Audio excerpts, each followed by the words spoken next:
അസ്തമയ സൂര്യന് ശേഷം ഇരുട്ടെങ്ങും പടർന്നു. അങ്ങകലെ വനത്തിനുള്ളിൽ നിന്നും പെരുമ്പറകളുടെ മുഴക്കവും ആളുകളുടെ ആർപ്പുവിളികളും അലർച്ചയുമെല്ലാം ഉയർന്നു കേൾക്കാം.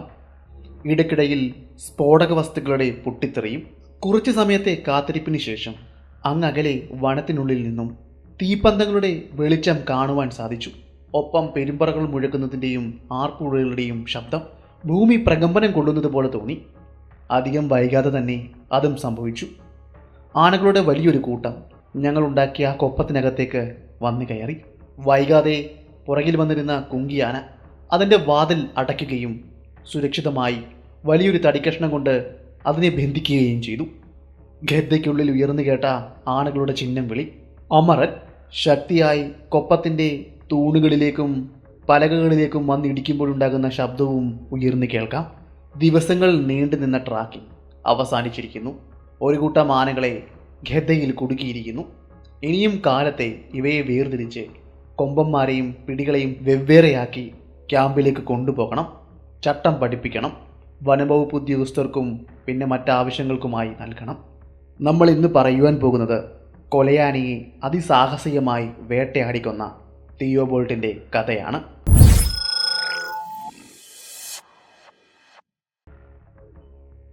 ഗദ്ദ എന്ന് നിങ്ങൾ കേട്ടിട്ടില്ലേ? കൊപ്പമെന്ന് മലയാളത്തിൽ പറയും. നമ്മൾ ഇതിനു മുന്നേ ചെയ്ത പല കഥകളിലും ഗദ്ദയെപ്പറ്റി വളരെ വിശദമായി തന്നെ പറഞ്ഞിട്ടുണ്ട്. എങ്കിലും പുതുതായി കേൾക്കുന്നവർക്ക് വേണ്ടി എന്താണ് ഗദ്ദ എന്ന് ഒന്നുകൂടി പറയാം. പണ്ട് ദക്ഷിണ ഇന്ത്യയിൽ വലിയ പ്രചാരത്തിലൊന്നും ഉണ്ടായിരുന്ന ഒന്നായിരുന്നില്ല ഗദ്ദ.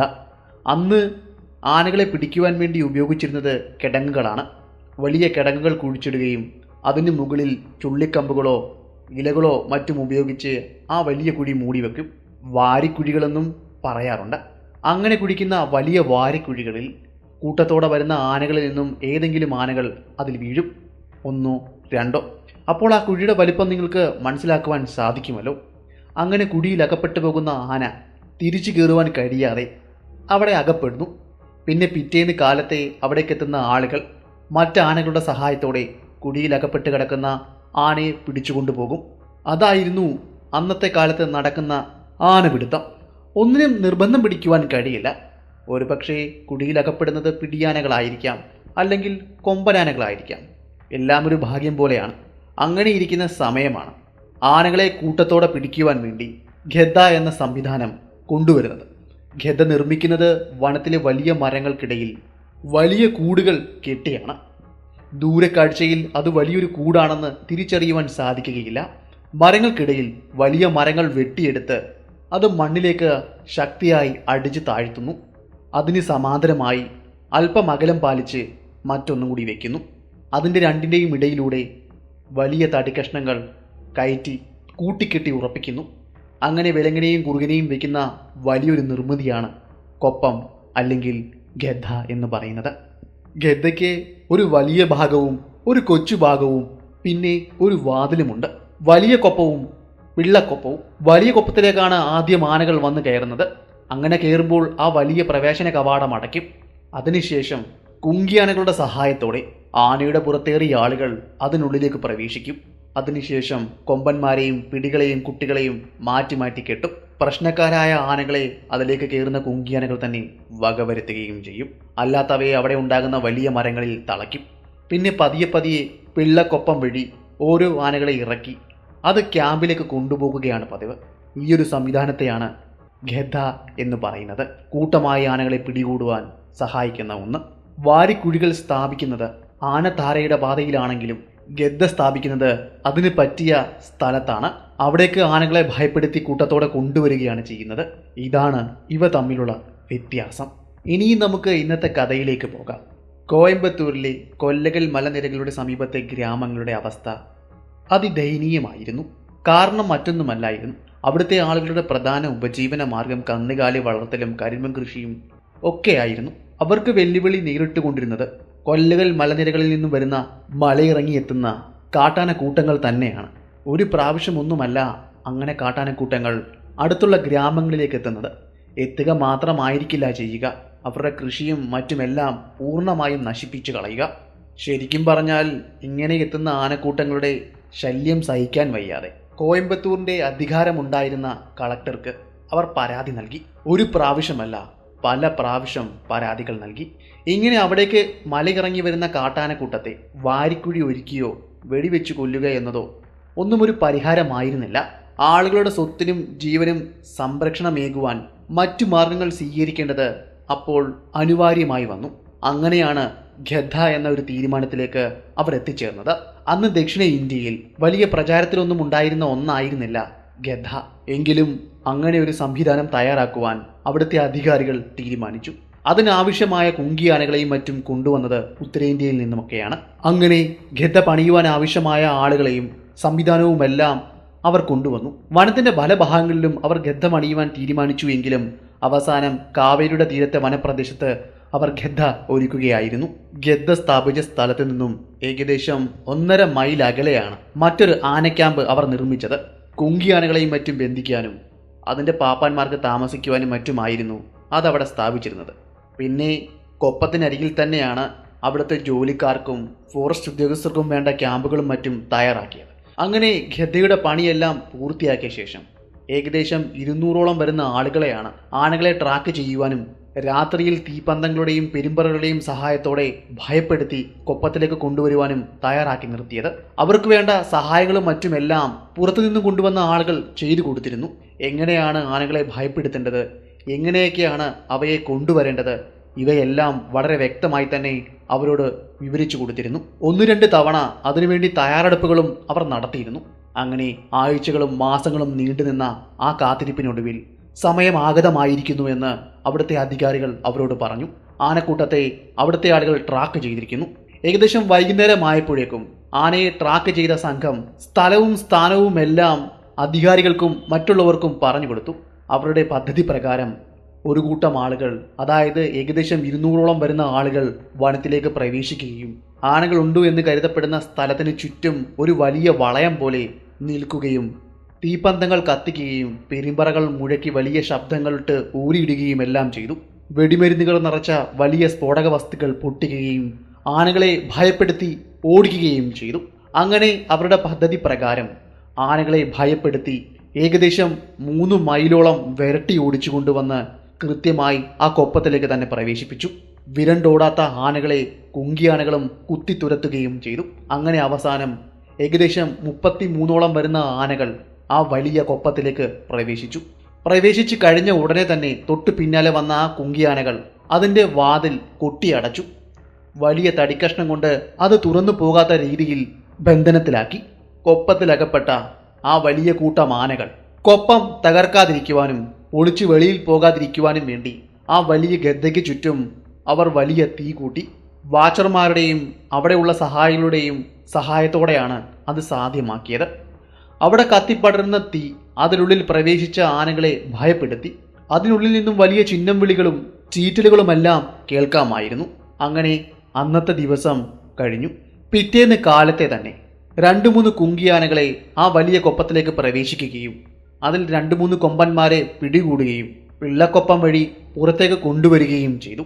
ഏകദേശം മണിക്കൂറുകൾ നീണ്ടുനിന്ന ആ പോരാട്ടത്തിനൊടുവിലാണ് ആ 3 കൊമ്പന്മാരെ അവർക്ക് പുറത്തെത്തിക്കുവാൻ സാധിച്ചത്. അപ്പോഴേക്കും ഉച്ച കഴിഞ്ഞിരുന്നു. പിന്നീട് ആ പിടികൂടിയ ആനയും കൊണ്ട് അവർ ആനക്യാമ്പിലേക്ക് പോയി. പിന്നെ അവർ തിരികെ എത്തിയില്ല. കൊപ്പത്തിലകപ്പെട്ട ആനകളെ കാണുവാൻ വേണ്ടി നിരവധി ആളുകളാണ് അവിടേക്ക് എത്തിയത്. അതിൽ പ്രധാനപ്പെട്ട ഉദ്യോഗസ്ഥരും ഉണ്ടായിരുന്നു. അന്ന് അവർക്ക് താമസിക്കാനുള്ള സംവിധാനം ഒരുക്കിയിരുന്നത് അതിനരികിലുള്ള ക്യാമ്പിൽ തന്നെയാണ്. വൈകുന്നേരം ആവാറായതോടെ കൊപ്പത്തിനു ചുറ്റും തീ കൂട്ടുന്ന തിരക്കിലായിരുന്നു അവിടുത്തെ വനപാലകരും മറ്റ് സഹായികളും. അങ്ങനെ തീകൂട്ടി കത്തി തുടങ്ങിയതിന് ശേഷമാണ് കൊപ്പത്തിൽ നിന്നും ഉയർന്നു വന്ന ചിഹ്നം വിളികളും കൊലവിളികളും അവർ ശ്രദ്ധിച്ചത്. അവിടെ ഉയർന്നു പൊങ്ങിയ പുകയും തീയും കാരണം അതിനുള്ളിൽ നടക്കുന്നത് എന്താണെന്ന് അവർക്ക് വ്യക്തമായി ഒന്നും കാണുവാൻ സാധിക്കുന്നുണ്ടായിരുന്നില്ല. ആനകൾ കൂട്ടമായി വന്ന് കൊപ്പത്തിന്റെ തൂണുകളിൽ മറ്റും അതിശക്തമായി ഇടിക്കുന്നതും ഉച്ചത്തിൽ ചിഹ്നം വിളിക്കുന്നതും കേൾക്കാമായിരുന്നു. പന്തികേട് തോന്നിയ ഫോറസ്റ്റ് ഗാർഡുകൾ അടുത്തുണ്ടായിരുന്ന ക്യാമ്പുകളിലേക്ക് പോകുകയും അവിടെ ഉണ്ടായിരുന്ന ഉദ്യോഗസ്ഥരോട് വിവരങ്ങൾ അറിയിക്കുകയും ചെയ്തു. അവരും വന്നു ആ കൊപ്പത്തിനരികിലേക്ക്. എന്താണ് നടക്കുന്നതെന്ന് അവർക്കും കാണുവാൻ സാധിക്കുന്നുണ്ടായിരുന്നില്ല. അടുത്തുള്ള വലിയ പൊക്കമേറിയ മരങ്ങൾക്ക് മുകളിലേക്ക് കയറുവാനും എന്താണ് നടക്കുന്നതെന്ന് നിരീക്ഷിക്കുവാനും അവിടെ ഉണ്ടായിരുന്ന ഫോറസ്റ്റ് ഗാർഡുകളോട് പറഞ്ഞു. അതിനു പ്രകാരം 2 പേർ അടുത്തുണ്ടായിരുന്ന വലിയ മരങ്ങൾക്ക് മുകളിലേക്ക് വലിഞ്ഞു കയറി. കൊപ്പത്തിന്റെ വശങ്ങളിൽ കത്തിച്ചു വെച്ച ആ തീയിൽ നിന്നും ഉയരുന്ന പുക കാരണം അതിനുള്ളിൽ നടക്കുന്ന കാഴ്ച എന്താണെന്ന് അവ്യക്തമായി മാത്രമേ അവർക്ക് കാണുവാൻ സാധിക്കുന്നുണ്ടായിരുന്നുള്ളൂ. എങ്കിലും ആ കാഴ്ച അവരെ വിറയൽ കൊള്ളിക്കുവാനും അവരുടെ മുഖത്ത് ഭയം ജനിപ്പിക്കുവാനും പോകുന്ന ഒന്നായിരുന്നു. അതിനുള്ളിൽ ആനകൾ ഒന്നിനു മുകളിൽ ഒന്നായി ചത്തു വീണ് കിടക്കുന്നു. രണ്ട് കൊമ്പന്മാർ തമ്മിൽ കൊമ്പ് കോർക്കുന്ന കാഴ്ച അവർക്ക് കാണുവാൻ സാധിക്കുന്നുണ്ടായിരുന്നു. അതിലെ ഒരു കൊമ്പൻ മറ്റവനെ തൻ്റെ തുമ്പിക്കൈ ചുരുട്ടി അടിക്കുകയും നിലത്തിട്ട് തൻ്റെ കൂർത്ത വളഞ്ഞ കൊമ്പുകൾ കൊണ്ട് കുത്തുന്നതും കാണാൻ സാധിച്ചു. ഒരു കുത്തിൽ അവൻ ഒതുങ്ങിയില്ല. അവിടെ ചരിഞ്ഞു വീണ കൊമ്പൻ്റെ ശരീരത്തിലേക്ക് അവൻ നിരവധി തവണ അവൻ്റെ കൂർത്ത കൊമ്പുകൾ കുത്തിയിറക്കി. അതിനുശേഷം മറ്റാനകൾക്ക് പിന്നാലെ അവൻ ഭ്രാന്ത് പിടിച്ചവനെ പോലെ അലയുന്നു. പിന്നിൽ നിന്ന് കുത്തുകയും കൊല്ലുകയും ചെയ്യുന്നതും കാണുവാൻ സാധിച്ചു. അവർ വളരെ വേഗം താഴേക്കിറങ്ങി. അവർ അവിടെ കണ്ട വിവരം മറ്റ് ഫോറസ്റ്റ് ഗാർഡുകളോട് പറയുകയും ചെയ്തു. പിന്നെ ഒട്ടും വൈകിയില്ല. അവിടെ നിന്നും ഒരാൾ വളരെ വേഗം തന്നെ 1.5 മൈലുകൾക്കപ്പുറമുള്ള കുങ്കിയാനകളെ താമസിപ്പിച്ചിരിക്കുന്ന ആ ക്യാമ്പ് ലക്ഷ്യമാക്കി ഓടി. അതിന് കാരണം മറ്റൊന്നുമല്ല, നേരം പുലരുമ്പോൾ അതിനുള്ളിൽ ആനകൾ അവശേഷിക്കുമെന്ന് അവർക്ക് യാതൊരു വിശ്വാസവും ഇപ്പോൾ ഇല്ല. വലിയ നഷ്ടമായിരിക്കും ഈ ആനപിടുത്തം മൂലം ഇവർക്കുണ്ടാകുക എന്നും അവർ മനസ്സിലാക്കിയിരിക്കണം. അതിനാലായിരിക്കാം ഈ രാത്രി തന്നെ അവർ ആനക്യാമ്പ് ലക്ഷ്യമാക്കി ഓടിയത്. കുറച്ച് മണിക്കൂറുകൾക്ക് ശേഷം കുങ്കിയാനകളെയും കൊണ്ട് ഒരു സംഘം ആളുകൾ അവിടേക്കെത്തി. ഏകദേശം 4-5 കുങ്കിയാനകൾ ആ സംഘത്തിലുണ്ടായിരുന്നു. എന്നാൽ കൊപ്പത്തിൽ നിന്നും ഉയർന്നു കേൾക്കുന്ന കുലവിളികളും ചീറ്റലുമെല്ലാം ആ കുങ്കിയാനകളെ പോലും ഭയപ്പെടുത്തിയിരിക്കണം. അവർ അവരുടെ തുമ്പക്കൈ ഉയർത്തുകയും ഗന്ധം പിടിക്കുകയും മാത്രമാണ് ചെയ്തത്. എത്ര അടിച്ചിട്ടും എത്ര പറഞ്ഞിട്ടും ആ കുങ്കിയാനകളിൽ അതിൻ്റെ കവാടത്തിൻ്റെ വാതിലിൽ പോലും പോകുവാൻ മടിച്ചു. അസാമാന്യമായ എന്തോ ആണ് അതിനുള്ളിൽ സംഭവിക്കുന്നതെന്ന തോന്നൽ അവർക്കുമുണ്ടായി. പിന്നെ കുങ്കിയാനകൾ തിരിഞ്ഞ് അവരുടെ ആനക്യാമ്പ് ലക്ഷ്യമാക്കി മടങ്ങി. കൊപ്പത്തിന് അരികിലെ ക്യാമ്പിൽ നിന്നും ഉദ്യോഗസ്ഥരെ വളരെ വേഗം തന്നെ മാറ്റി. കാരണം മറ്റൊന്നുമായിരുന്നില്ല, കൊപ്പത്തിൻ്റെ തൂണുകളിൽ വന്നിടിക്കുന്ന ശബ്ദം കേൾക്കാമായിരുന്നു. ഇങ്ങനെയാണെങ്കിൽ ഒരുപാട് സമയം ആനകളുടെ ബലത്തെ താങ്ങി നിർത്തുവാൻ ആ കൊപ്പത്തിൻ്റെ വലിയ തൂണുകൾക്കാവില്ല എന്നും അവർക്കറിയാമായിരുന്നു. അതിനുള്ളിലെ പ്രശ്നക്കാരനായ ആനയെ വെടിവെച്ച് കൊല്ലുവാൻ വേണ്ടി ടിം എന്ന ഒരു ശിക്കാരിയെ ഏർപ്പാടാക്കി. അയാൾക്കൊപ്പം ഒരു സഹായിയും നിർത്തിയതിനു ശേഷം ബാക്കിയുള്ള ഉദ്യോഗസ്ഥർ അവിടെ നിന്നും മറ്റൊരു സ്ഥലത്തേക്ക് മാറി. ഒപ്പം അവിടെ ഉണ്ടായിരുന്ന വാച്ചർമാരും സഹായികളും. കാരണം മറ്റൊന്നുമായിരുന്നില്ല, ടിം അവിടെ ഉണ്ടായിരുന്ന മരങ്ങൾക്ക് മുകളിലെല്ലാം കയറിയിരുന്നു എങ്കിലും കൊപ്പത്തിനുള്ളിലേക്ക് വെടി തുറക്കുവാൻ പാകത്തിനുള്ള ഒരു മരവും അയാൾക്ക് മുന്നിൽ ഉണ്ടായിരുന്നില്ല. ഇനിയുള്ള ഒരേ ഒരു വഴി ഇത് മാത്രമാണ്. കൊപ്പത്തിൻ്റെ കവാടത്തിന് ചുറ്റുമുള്ള തീ അണയ്ക്കുക, അതിൻ്റെ ഇഴികയ്ക്കുള്ളിലൂടെ തോക്കകത്തേക്ക് ചൂണ്ടുക, പ്രശ്നക്കാരനായ ആനയുടെ നേരെ നിറയൊഴിക്കുക. ടിമ്മും തൻ്റെ സഹായിയും കൂടി കൊപ്പത്തിൻ്റെ കവാടത്തിലുണ്ടായിരുന്ന കത്തിക്കൊണ്ടിരുന്ന വിറക് കഷ്ണങ്ങൾ മാറ്റുകയും ആ കവാടം ഒഴിച്ചിടുകയും ചെയ്തു. അങ്ങനെ ഒരാന വിചാരിച്ചാലൊന്നും അതിൻ്റെ കവാടം തുറന്നു വരില്ല എന്ന വിശ്വാസം ടിമ്മിനും ആ സഹായിക്കുമുണ്ടായിരുന്നു. അങ്ങനെ അയാൾ അതിലൂടെ തൻ്റെ തോക്ക് അകത്തേക്ക് ചൂണ്ടി. അയാൾക്കിപ്പം കാണുവാൻ സാധിക്കും അപകടകാരിയായ ആ ആന വിരളി പിടിച്ചുകൊണ്ട് മറ്റാനകളെ ആക്രമിക്കുന്നത്. ഇതിനോടകം തന്നെ ഏകദേശം 20ഓളം ആനകൾ അതിനകത്ത് ചരിഞ്ഞു കിടക്കുന്നു. ഇനിയും വിരലിലെണ്ണാവുന്ന ആനകൾ മാത്രമാണ് ആ കൊപ്പത്തിൽ അവശേഷിക്കുന്നത്. അതും പല ഭാഗങ്ങളിലായി ചിന്നിച്ചിതറി നിൽക്കുന്നു. എന്നാൽ അവയ്ക്ക് പിന്നാലെ ഭ്രാന്ത് പിടിച്ചതുപോലെ അവൻ പായുന്നു. അങ്ങനെ പാഞ്ഞുകൊണ്ടിരിക്കുന്ന സമയത്ത് അവൻ്റെ ശരീരം ലക്ഷ്യമാക്കി ആ വേട്ടക്കാരൻ തൻ്റെ റൈഫിൾ ചൂണ്ടി നിറയൊഴിച്ചു. അവിടെ ഉയർന്നു കേട്ട ആ വെടിയുടെ ഒച്ച, ആ തിര വന്ന് തട്ടിയത് ആ കൊമ്പൻ്റെ കൊമ്പിന്മേലായിരുന്നു. അതും കൊമ്പിൽ തട്ടി ദൂരേക്ക് തെറിച്ചു പോകുകയും ചെയ്തു. വെടിയുടെ ഒച്ചയും അവിടെ നിന്നും ഉയർന്ന ആ പ്രകാശവും കണ്ടുകൊണ്ടായിരിക്കണം ആ ഭ്രാന്തനാന ആ വലിയ കൊപ്പത്തിൻ്റെ കവാടത്തിൻ്റെ അരികിലേക്ക് ചാർജ് ചെയ്തു വന്നത്. ചാർജ് ചെയ്ത് വരിക മാത്രമായിരുന്നില്ല ചെയ്തത്, ആഞ്ഞ് ആ കൊപ്പത്തിൻ്റെ കവാടത്തിൽ ഇടിക്കുക കൂടി ചെയ്തു. ആദ്യ ഇടിയിൽ തന്നെ ആ കൊപ്പത്തിൻ്റെ കവാടത്തിൻ്റെ ബലം എത്രയാണെന്ന് ടിമ്മിന് മനസ്സിലായി. ഇനിയും ഇവിടെ നിന്നാൽ കൂടുതൽ അപകടം വിളിച്ചു വരുത്തുകയുള്ളൂ എന്ന് മനസ്സിലാക്കിയിരിക്കണം.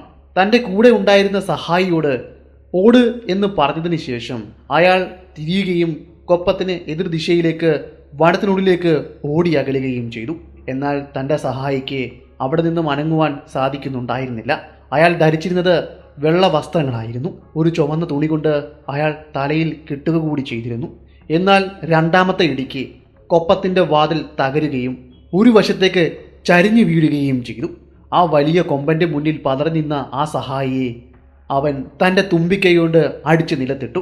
അയാളുടെ തുടയിലേക്ക് അവൻ്റെ മുൻകാലുകൾ വെച്ചമർത്തി. അയാളുടെ ദയനീയമായ ആ രോദനം ആ വനമാകെ ഉയർന്നു കേൾക്കാൻ കഴിഞ്ഞു. തുമ്പിക്കൈ കൊണ്ട് അയാളുടെ രണ്ടാമത്തെ കാലിൽ ചുറ്റി വലിച്ചു കീറി എറിയുകയായിരുന്നു. എന്നിട്ടും അരിശം തീരാത്ത ആ കൊമ്പൻ ഭ്രാന്ത് പിടിച്ചവനെ പോലെ അവിടെ ഉണ്ടായിരുന്ന ക്യാമ്പ് തച്ച് തകർത്തു. അതിനുശേഷം കൊല്ലകൽ മലനിരകളിലേക്ക് പാഞ്ഞുപോയി.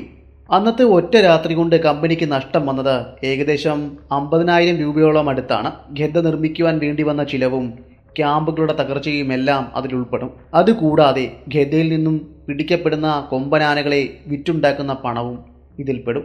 ഇനിയും മിച്ചമെന്ന് പറയുവാൻ ഏകദേശം 3 ആനകൾ കൂടി മാത്രമാണ് ആ കൂട്ടിൽ അവശേഷിച്ചത്. ബാക്കി എല്ലാത്തിനെയും അവൻ കൊന്നുകളഞ്ഞു. ആനകൾക്ക് പുറമെ അവിടെ ഉണ്ടായിരുന്ന ഒരാളുടെ ജീവനും അവൻ എടുത്തുവെന്ന് പറഞ്ഞിരുന്നില്ലേ? ഇതിലൊന്നും അവൻ്റെ കലി അടങ്ങുന്നുണ്ടായിരുന്നില്ല.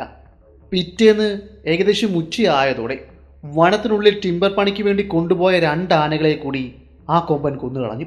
ആനയുടെ പുറത്തേറിയ ആളുകൾ ഭാഗ്യം കൊണ്ട് മാത്രമാണ് രക്ഷപ്പെട്ടതെന്ന് പറയുകയുണ്ടായി.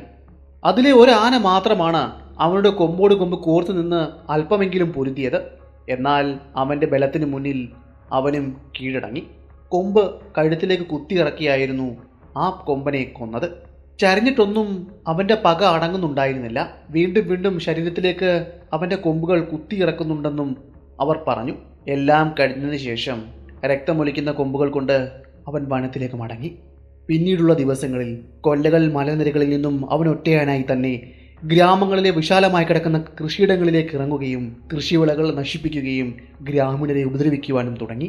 അവനെ ഭയന്നുകൊണ്ട് കൃഷിയിടത്തിലേക്ക് ആളുകൾ പോകാതെയായി. എന്നാൽ രാത്രിയിൽ സ്ഥിതിഗതികൾ തികച്ചും വ്യത്യസ്തമാണ്. ഇരുട്ട് വീണ് കഴിയുമ്പോൾ അവൻ ഗ്രാമത്തിനുള്ളിലേക്ക് പ്രവേശിക്കും, ഗ്രാമീണരെ ആക്രമിക്കും. അത് ഭയന്നുകൊണ്ടായിരിക്കണം ആളുകൾ പുറത്തിറങ്ങുവാൻ തന്നെ ഭയന്നത്.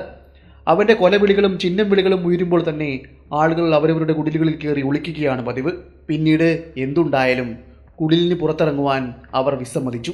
ഈ സംഭവങ്ങൾ പതിവായതോടെ വൈകുന്നേരമാകുമ്പോഴേക്കും ഗ്രാമത്തിൻ്റെ പുറത്ത് ആരെയും തന്നെ കാണാതായി.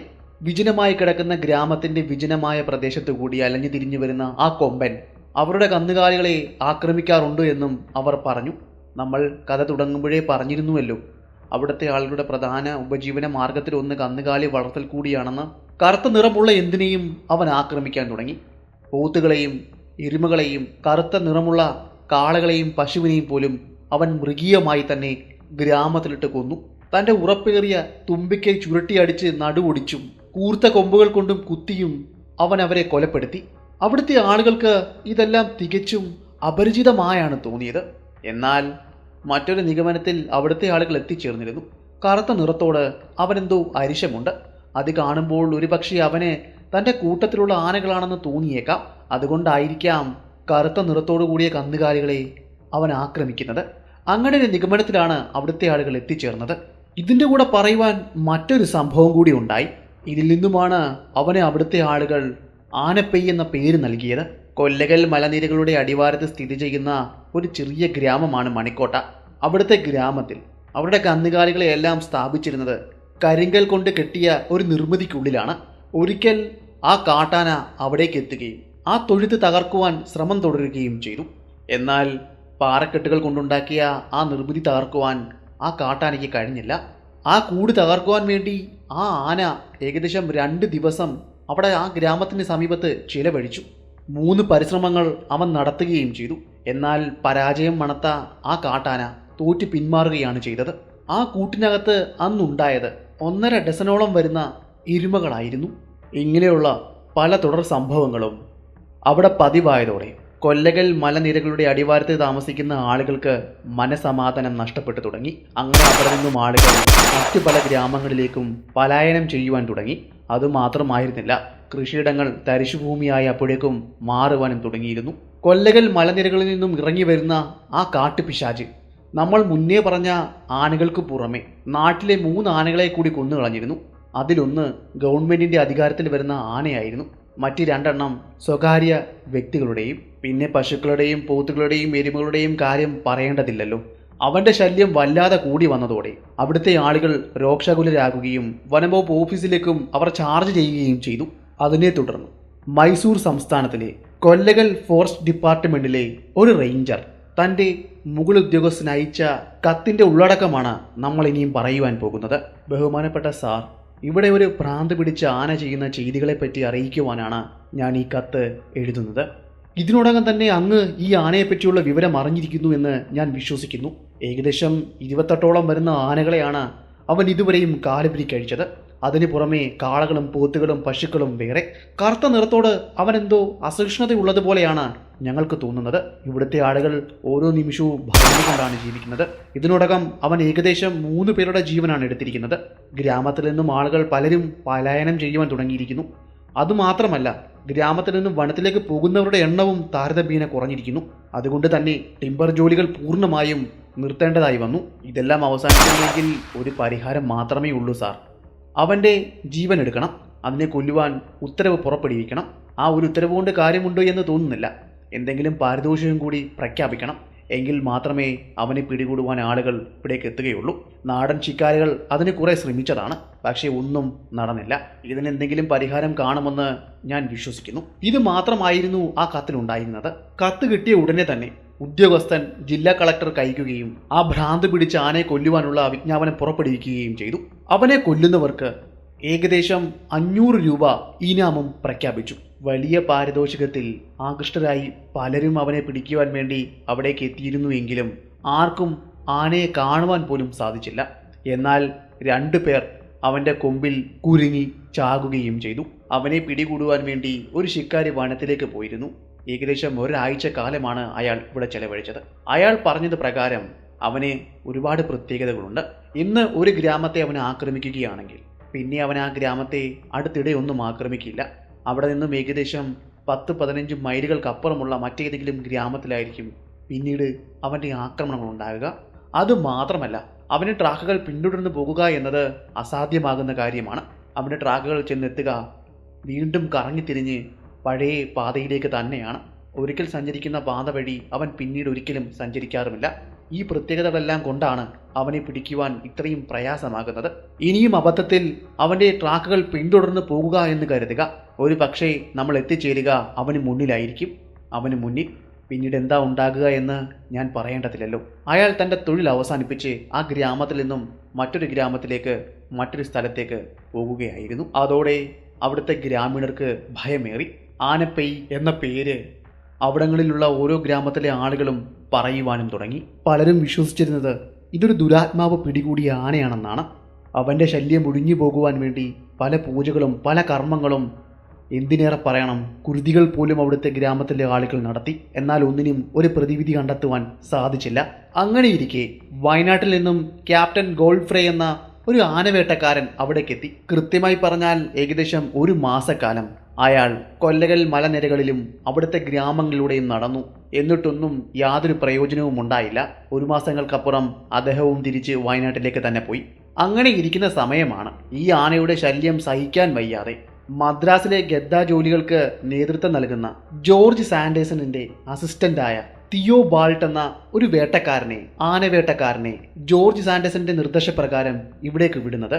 ആന ക്യാമ്പിന്റെയും ഗദ്ദയുടെയും ചുമതല ഉള്ളതുകൊണ്ട് മാത്രമാണ് ജോർജ് സാൻഡേഴ്സണിനെ കൊല്ലകൽ മലനിരകളിൽ നാശം വിതയ്ക്കുന്ന ആനപ്പൈ എന്ന പേരിൽ അറിയപ്പെടുന്ന ഈ കൊലകൊല്ലിയെ കൊല്ലുവാൻ സാധിക്കാതെ പോയത്.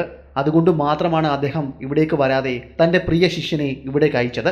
ജോർജ് സാൻഡേഴ്സന്റെ കൂടെ നിരവധി വേട്ടയാടകളിൽ പങ്കെടുത്ത ഒരു വ്യക്തി കൂടിയാണ് തിയോബാൾട്ട്. തന്നെ ഗവൺമെൻറ് ഏൽപ്പിച്ച ജോലി താൻ 2 കൈ നീട്ടി സ്വീകരിച്ചു. അധികം വൈകാതെ തന്നെ കൊല്ലകൽ മലനിരകളിലെ ഗ്രാമങ്ങളിലേക്ക് അയാൾ എത്തിച്ചേർന്നു. അവിടെ ഉണ്ടായിരുന്ന തദ്ദേശികരായ വേട്ടക്കാരെ അയാൾ വിളിച്ചു വരുത്തി. കൂടാതെ കുറേ ട്രാക്കർമാരെയും പിന്നെ അവിടുത്തെ ആളുകളെയും. അവരിൽ നിന്നെല്ലാം അവിടെ ഉണ്ടായ സംഭവങ്ങളെപ്പറ്റി കൂടുതൽ വിവരങ്ങൾ ചോദിച്ചു മനസ്സിലാക്കി. അതുകൂടാതെ നമ്മൾ മുന്നേ പറഞ്ഞില്ലായിരുന്നോ കഥയുടെ തുടക്കത്തിൽ ടിം എന്ന ഒരു വേട്ടക്കാരനെ പറ്റി? അയാളെ കണ്ടെത്തുകയും അയാളുടെ കാര്യങ്ങൾ വ്യക്തമായി ചോദിച്ചു മനസ്സിലാക്കുകയും ചെയ്തു. അവരിൽ നിന്നെല്ലാം അറിഞ്ഞ വിവരങ്ങളുടെ അടിസ്ഥാനത്തിൽ ആനപ്പൈ എന്ന ആ പിശാചിനെ പറ്റിയുള്ള പൂർണ്ണമായ വിവരവും അയാൾ മനസ്സിലാക്കി.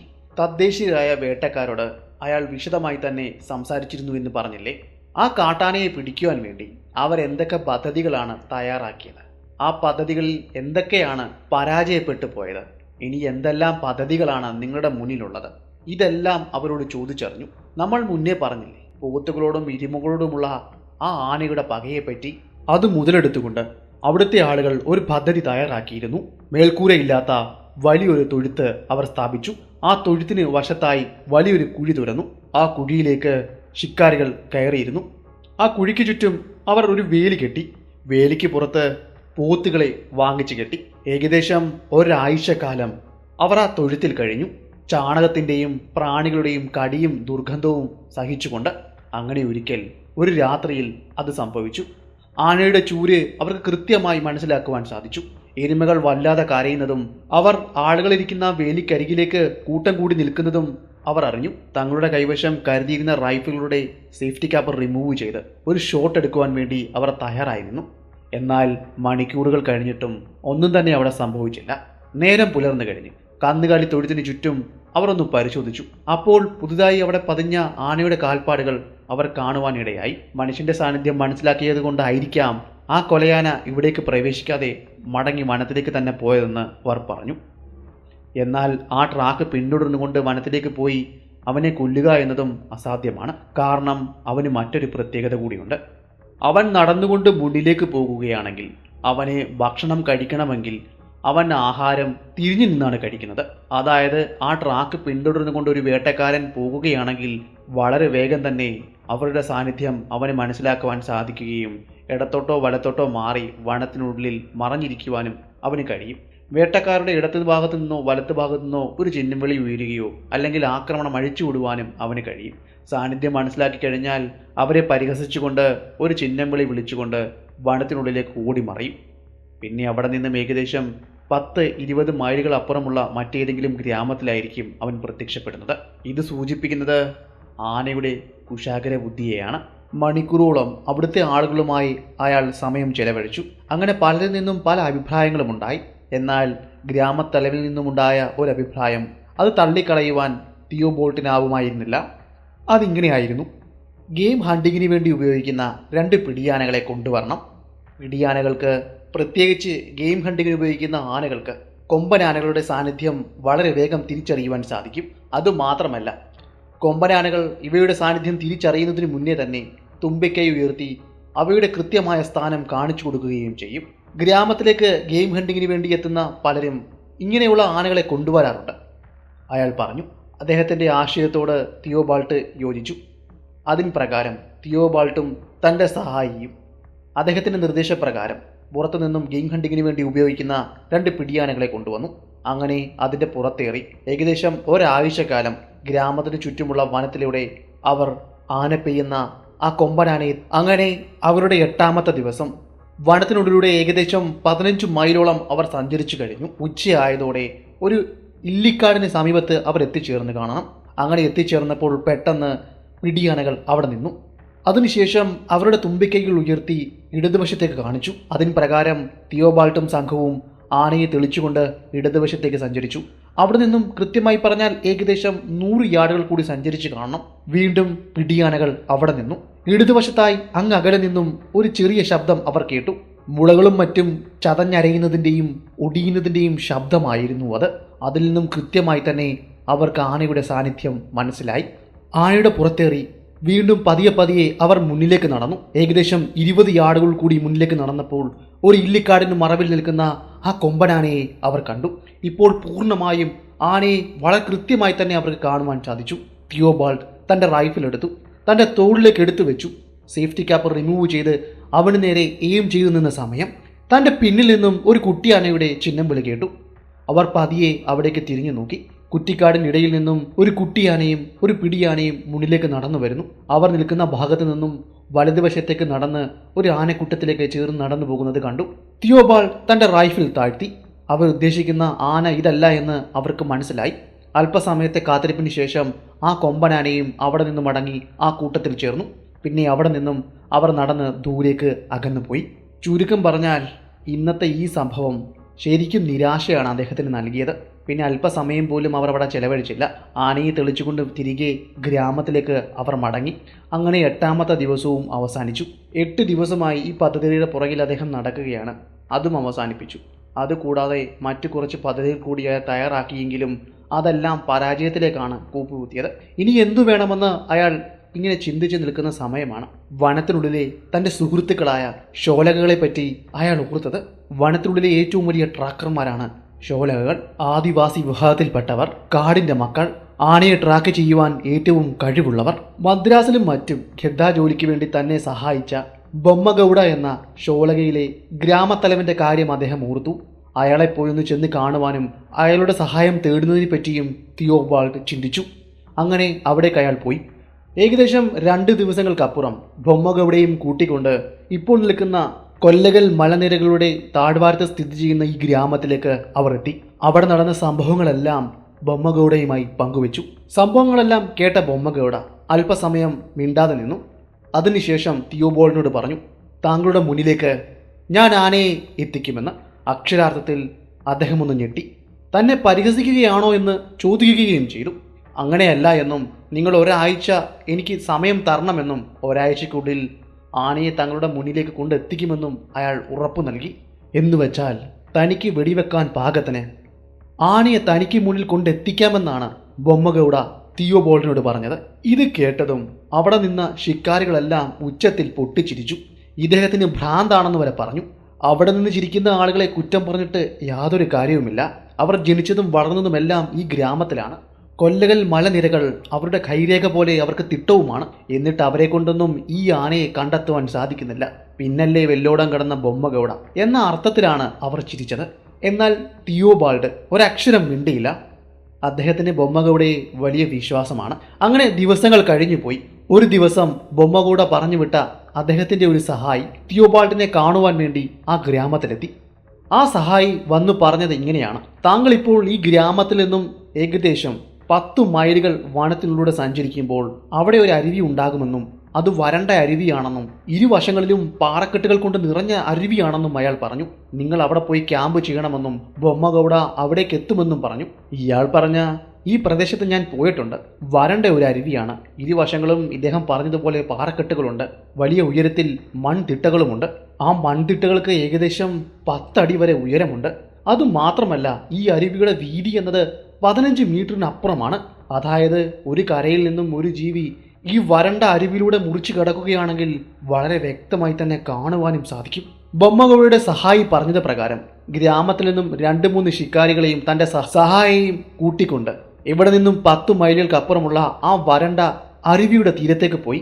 അവിടെ നിന്നും ഏകദേശം 1 മൈലുകൾക്കപ്പുറം അവർ ക്യാമ്പ് ചെയ്തു. പിന്നെ സഹായി ഒരു കാര്യം കൂടി പറഞ്ഞിരുന്നു: ബൊമ്മഗൗഡയുടെ സിഗ്നൽ കിട്ടിക്കഴിഞ്ഞാൽ നിങ്ങൾ ഈ വരണ്ട അരുവിയുടെ ഉയരമുള്ള ഒരു മൺതിട്ടയിലേക്ക് കിടന്നുകൊണ്ട് എതിർ ദിശയിലേക്ക് തൻ്റെ റൈഫിൽ ചൂണ്ടി നിൽക്കണമെന്നും ഒരു കാരണവശാലും മരത്തിൽ മച്ചാൻ കെട്ടിയോ അല്ലെങ്കിൽ നിലത്ത് നിന്നുകൊണ്ടോ അവിടെ നിൽക്കരുതെന്നും അയാൾ പറഞ്ഞിരുന്നു. അത് മറ്റൊന്നും കൊണ്ടല്ല, എഴുന്നേറ്റ് നിൽക്കുകയാണെങ്കിൽ ആനയ്ക്ക് പെട്ടെന്ന് അയാളുടെ സാന്നിധ്യം മനസ്സിലാക്കുവാൻ സാധിക്കും. അതൊഴിവാക്കുവാൻ വേണ്ടിയാണ്. അങ്ങനെ കനത്ത നിർദ്ദേശങ്ങൾ കേട്ടുകൊണ്ട് ഏകദേശം 2 ദിവസങ്ങൾ അവർ ബൊമ്മഗൗഡയെ കാത്ത് ആ ക്യാമ്പിലിരുന്നു. 2ാമത്തെ ദിവസം പുലർച്ചെ തന്നെ ബൊമ്മഗൗഡ ആ ക്യാമ്പിലേക്ക് എത്തി. ബൊമ്മഗൗഡ വന്ന് പറഞ്ഞത് ഇത്ര മാത്രമായിരുന്നു: ഏകദേശം 10 മണിയാകുന്നതോടെ നിങ്ങൾ അരുവിയുടെ തീരത്ത് ആ തിട്ടയിൽ പോയി കിടക്കണമെന്നും അവിടേക്ക് ആന എത്തുമെന്നുമായിരുന്നു.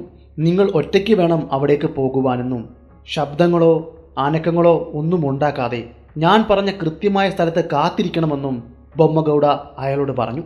അത് പറഞ്ഞതിന് ശേഷം ബൊമ്മഗൗഡ അവിടുന്ന് പോയി.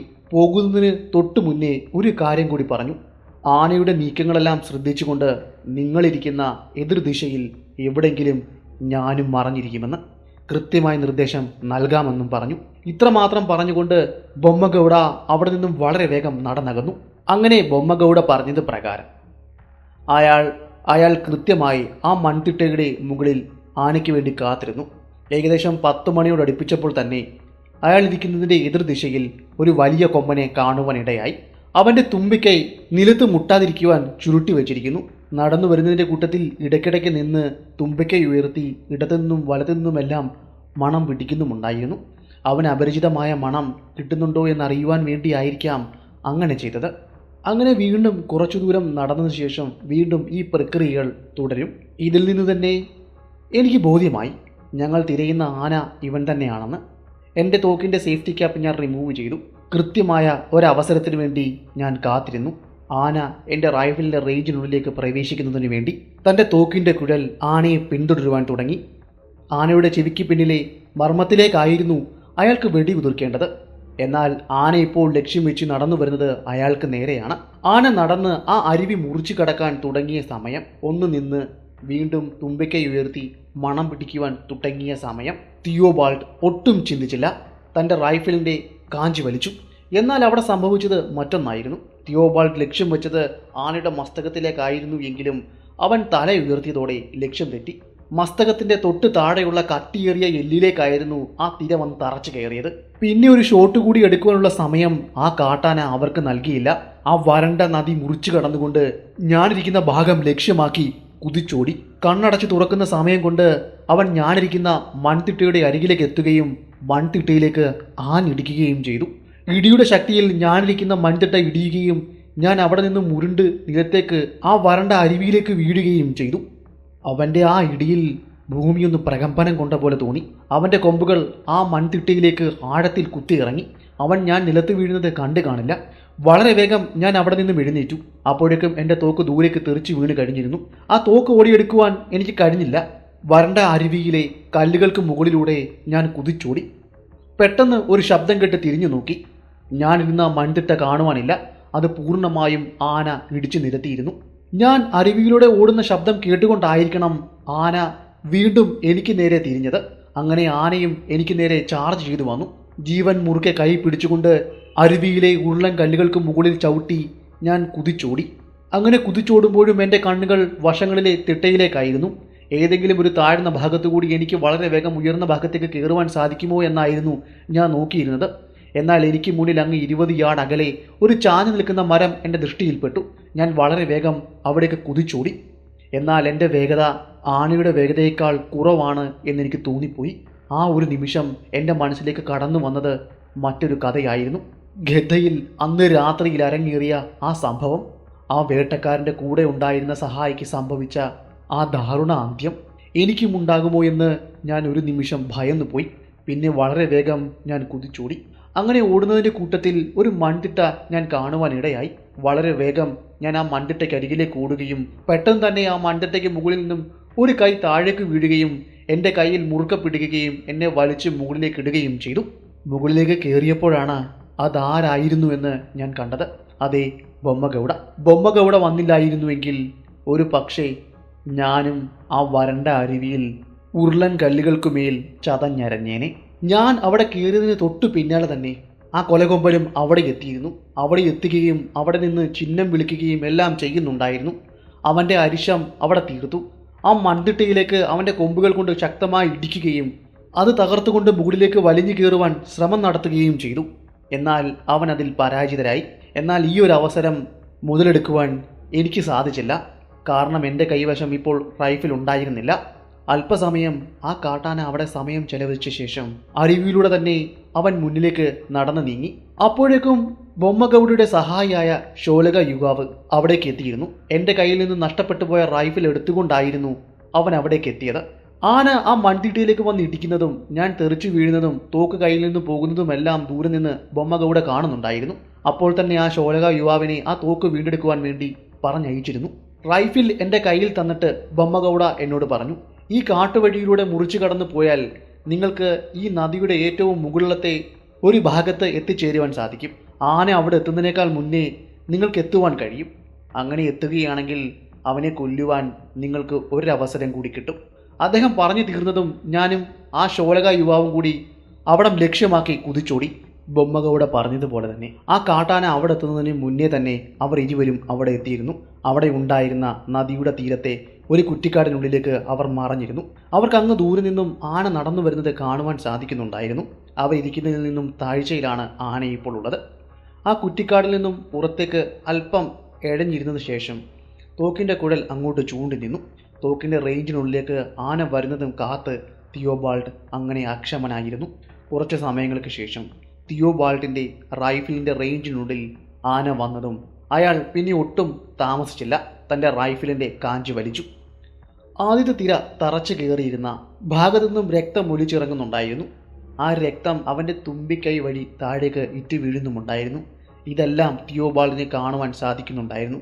എന്നാൽ ഇത്തവണ ആ മസ്തകത്തിനുള്ളിലൂടെ തൻ്റെ രണ്ടാമത്തെ തിര തുളച്ചു കയറ്റുവാൻ തിയോബാൾഡിന് സാധിച്ചു. തൻ്റെ രണ്ടാമത്തെ വെടി കൃത്യം ലക്ഷ്യം കണ്ടതും ആന ഒരു വശം ചരിഞ്ഞ് ആ വരണ്ട അരുവിയിലേക്ക് മറിഞ്ഞു വീണു.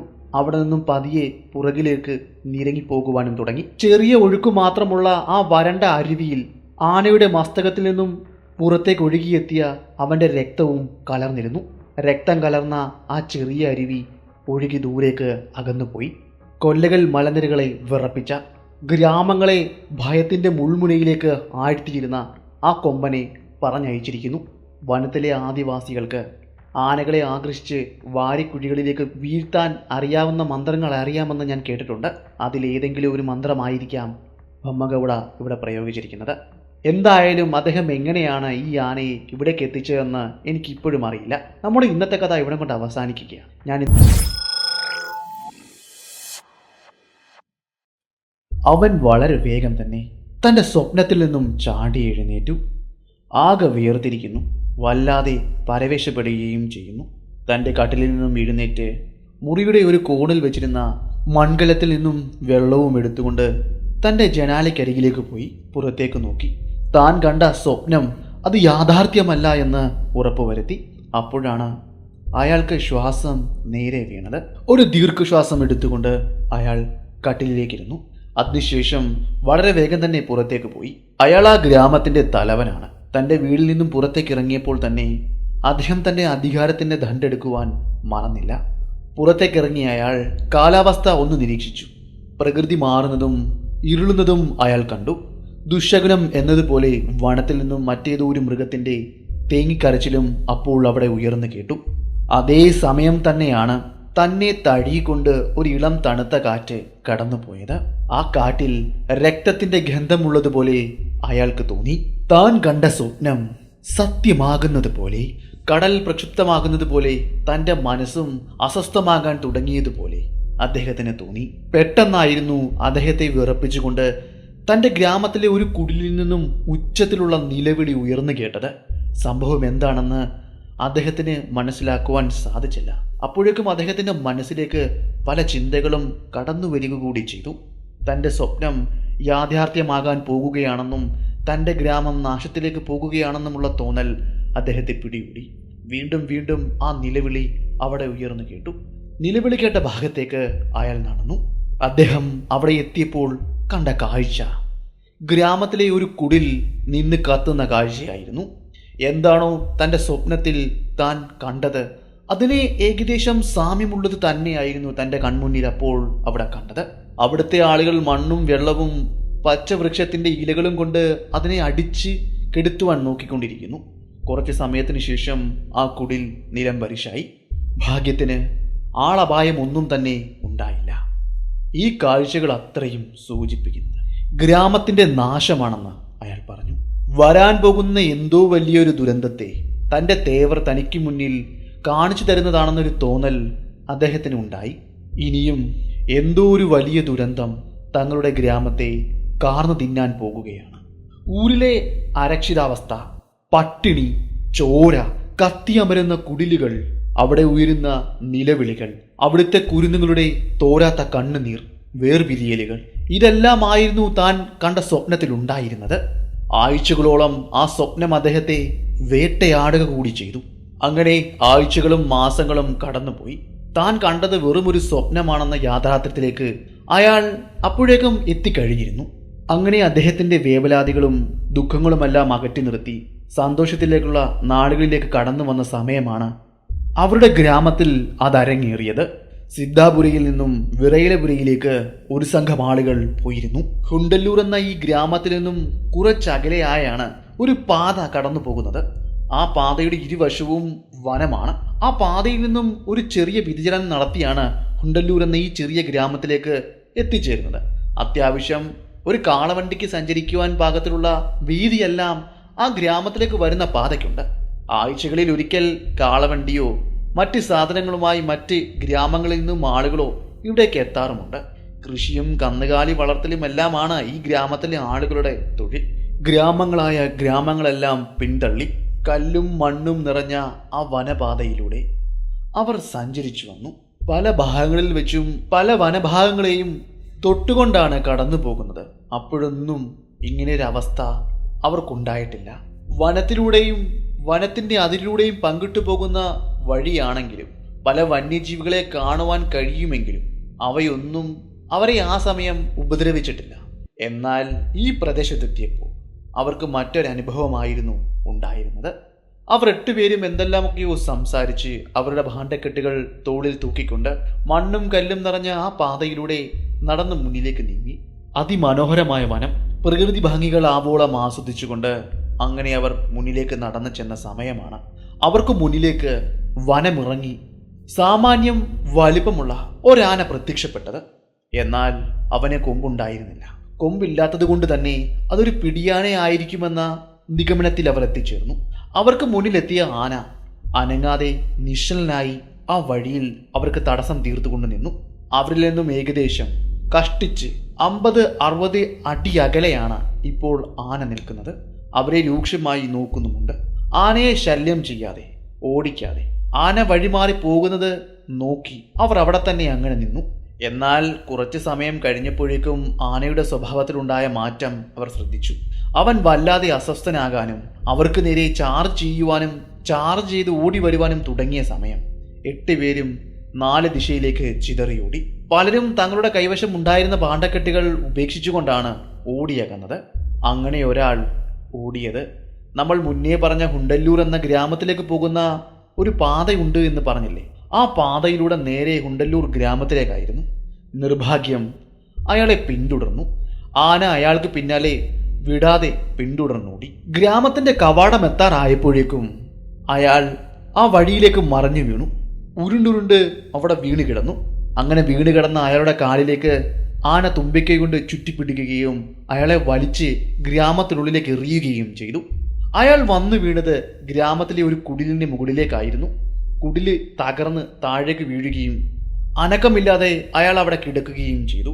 ഏറിന്റെ ശക്തിയിൽ അയാളുടെ അസ്ഥികൾ അത്രയും ഒടിഞ്ഞു പോയിരുന്നു. എന്നിട്ടും കലി തീരാത്ത ആന ആ കുടിലിന്റെ അരികിലേക്ക് വരികയും കുടിലിന് മുകളിലേക്ക് കടന്നിരുന്ന അയാളെ ഒന്നുകൂടി ചുറ്റിയെടുക്കുകയും ആ കുടിലിലേക്ക് തന്നെ വലിച്ചടിക്കുകയും ചെയ്തു. അതോടെ അയാളുടെ കഥ കഴിഞ്ഞു. കുടിലുണ്ടായിരുന്ന മരക്കഷ്ണങ്ങളും മറ്റും അയാളുടെ ശരീരത്തിലേക്ക് കുത്തിയിറങ്ങി. കുടില് നിലംപരിശാകുകയും ചെയ്തു. ശബ്ദം കേട്ട് ബഹളം കേട്ട് അവിടേക്ക് ഒരുപാട് ആളുകൾ ഓടിക്കൂടി. എന്നാൽ ആന ശാന്തമായിരുന്നില്ല. അവൻ അവർക്ക് നേരെ ആക്രമണം അഴിച്ചുവിട്ടു. പലരെയും ക്രൂരമായി കൊലപ്പെടുത്തി. അന്നത്തെ ദിവസം ഏകദേശം 2 പേരെയാണ് അവൻ ഗ്രാമത്തിൽ നിന്നും പരലോകത്തേക്ക് അയച്ചത്. വഴി യാത്രക്കാരനെയും കൂടെ കൂട്ടി മൊത്തം 3 പേർ ഒറ്റ ദിവസം കൊണ്ട് ആ ഗ്രാമത്തിൽ കൊല്ലപ്പെട്ടു. രക്തം എങ്ങും കാറ്റത്ത് അലയടിച്ചു. 8ഓളം കുടിലുകൾ അവൻ തകർത്തു. അതിലേകദേശം 2 എണ്ണം അഗ്നിക്കിരയാകുകയും ചെയ്തു. അവിടുത്തെ ആളുകൾ എവിടെയൊക്കെയോ ഓടി അകലുകയും ചെയ്തു. കലിയടങ്ങിയ ആന അവിടെ നിന്നും വനത്തിലേക്ക് മടങ്ങുകയും ചെയ്തു.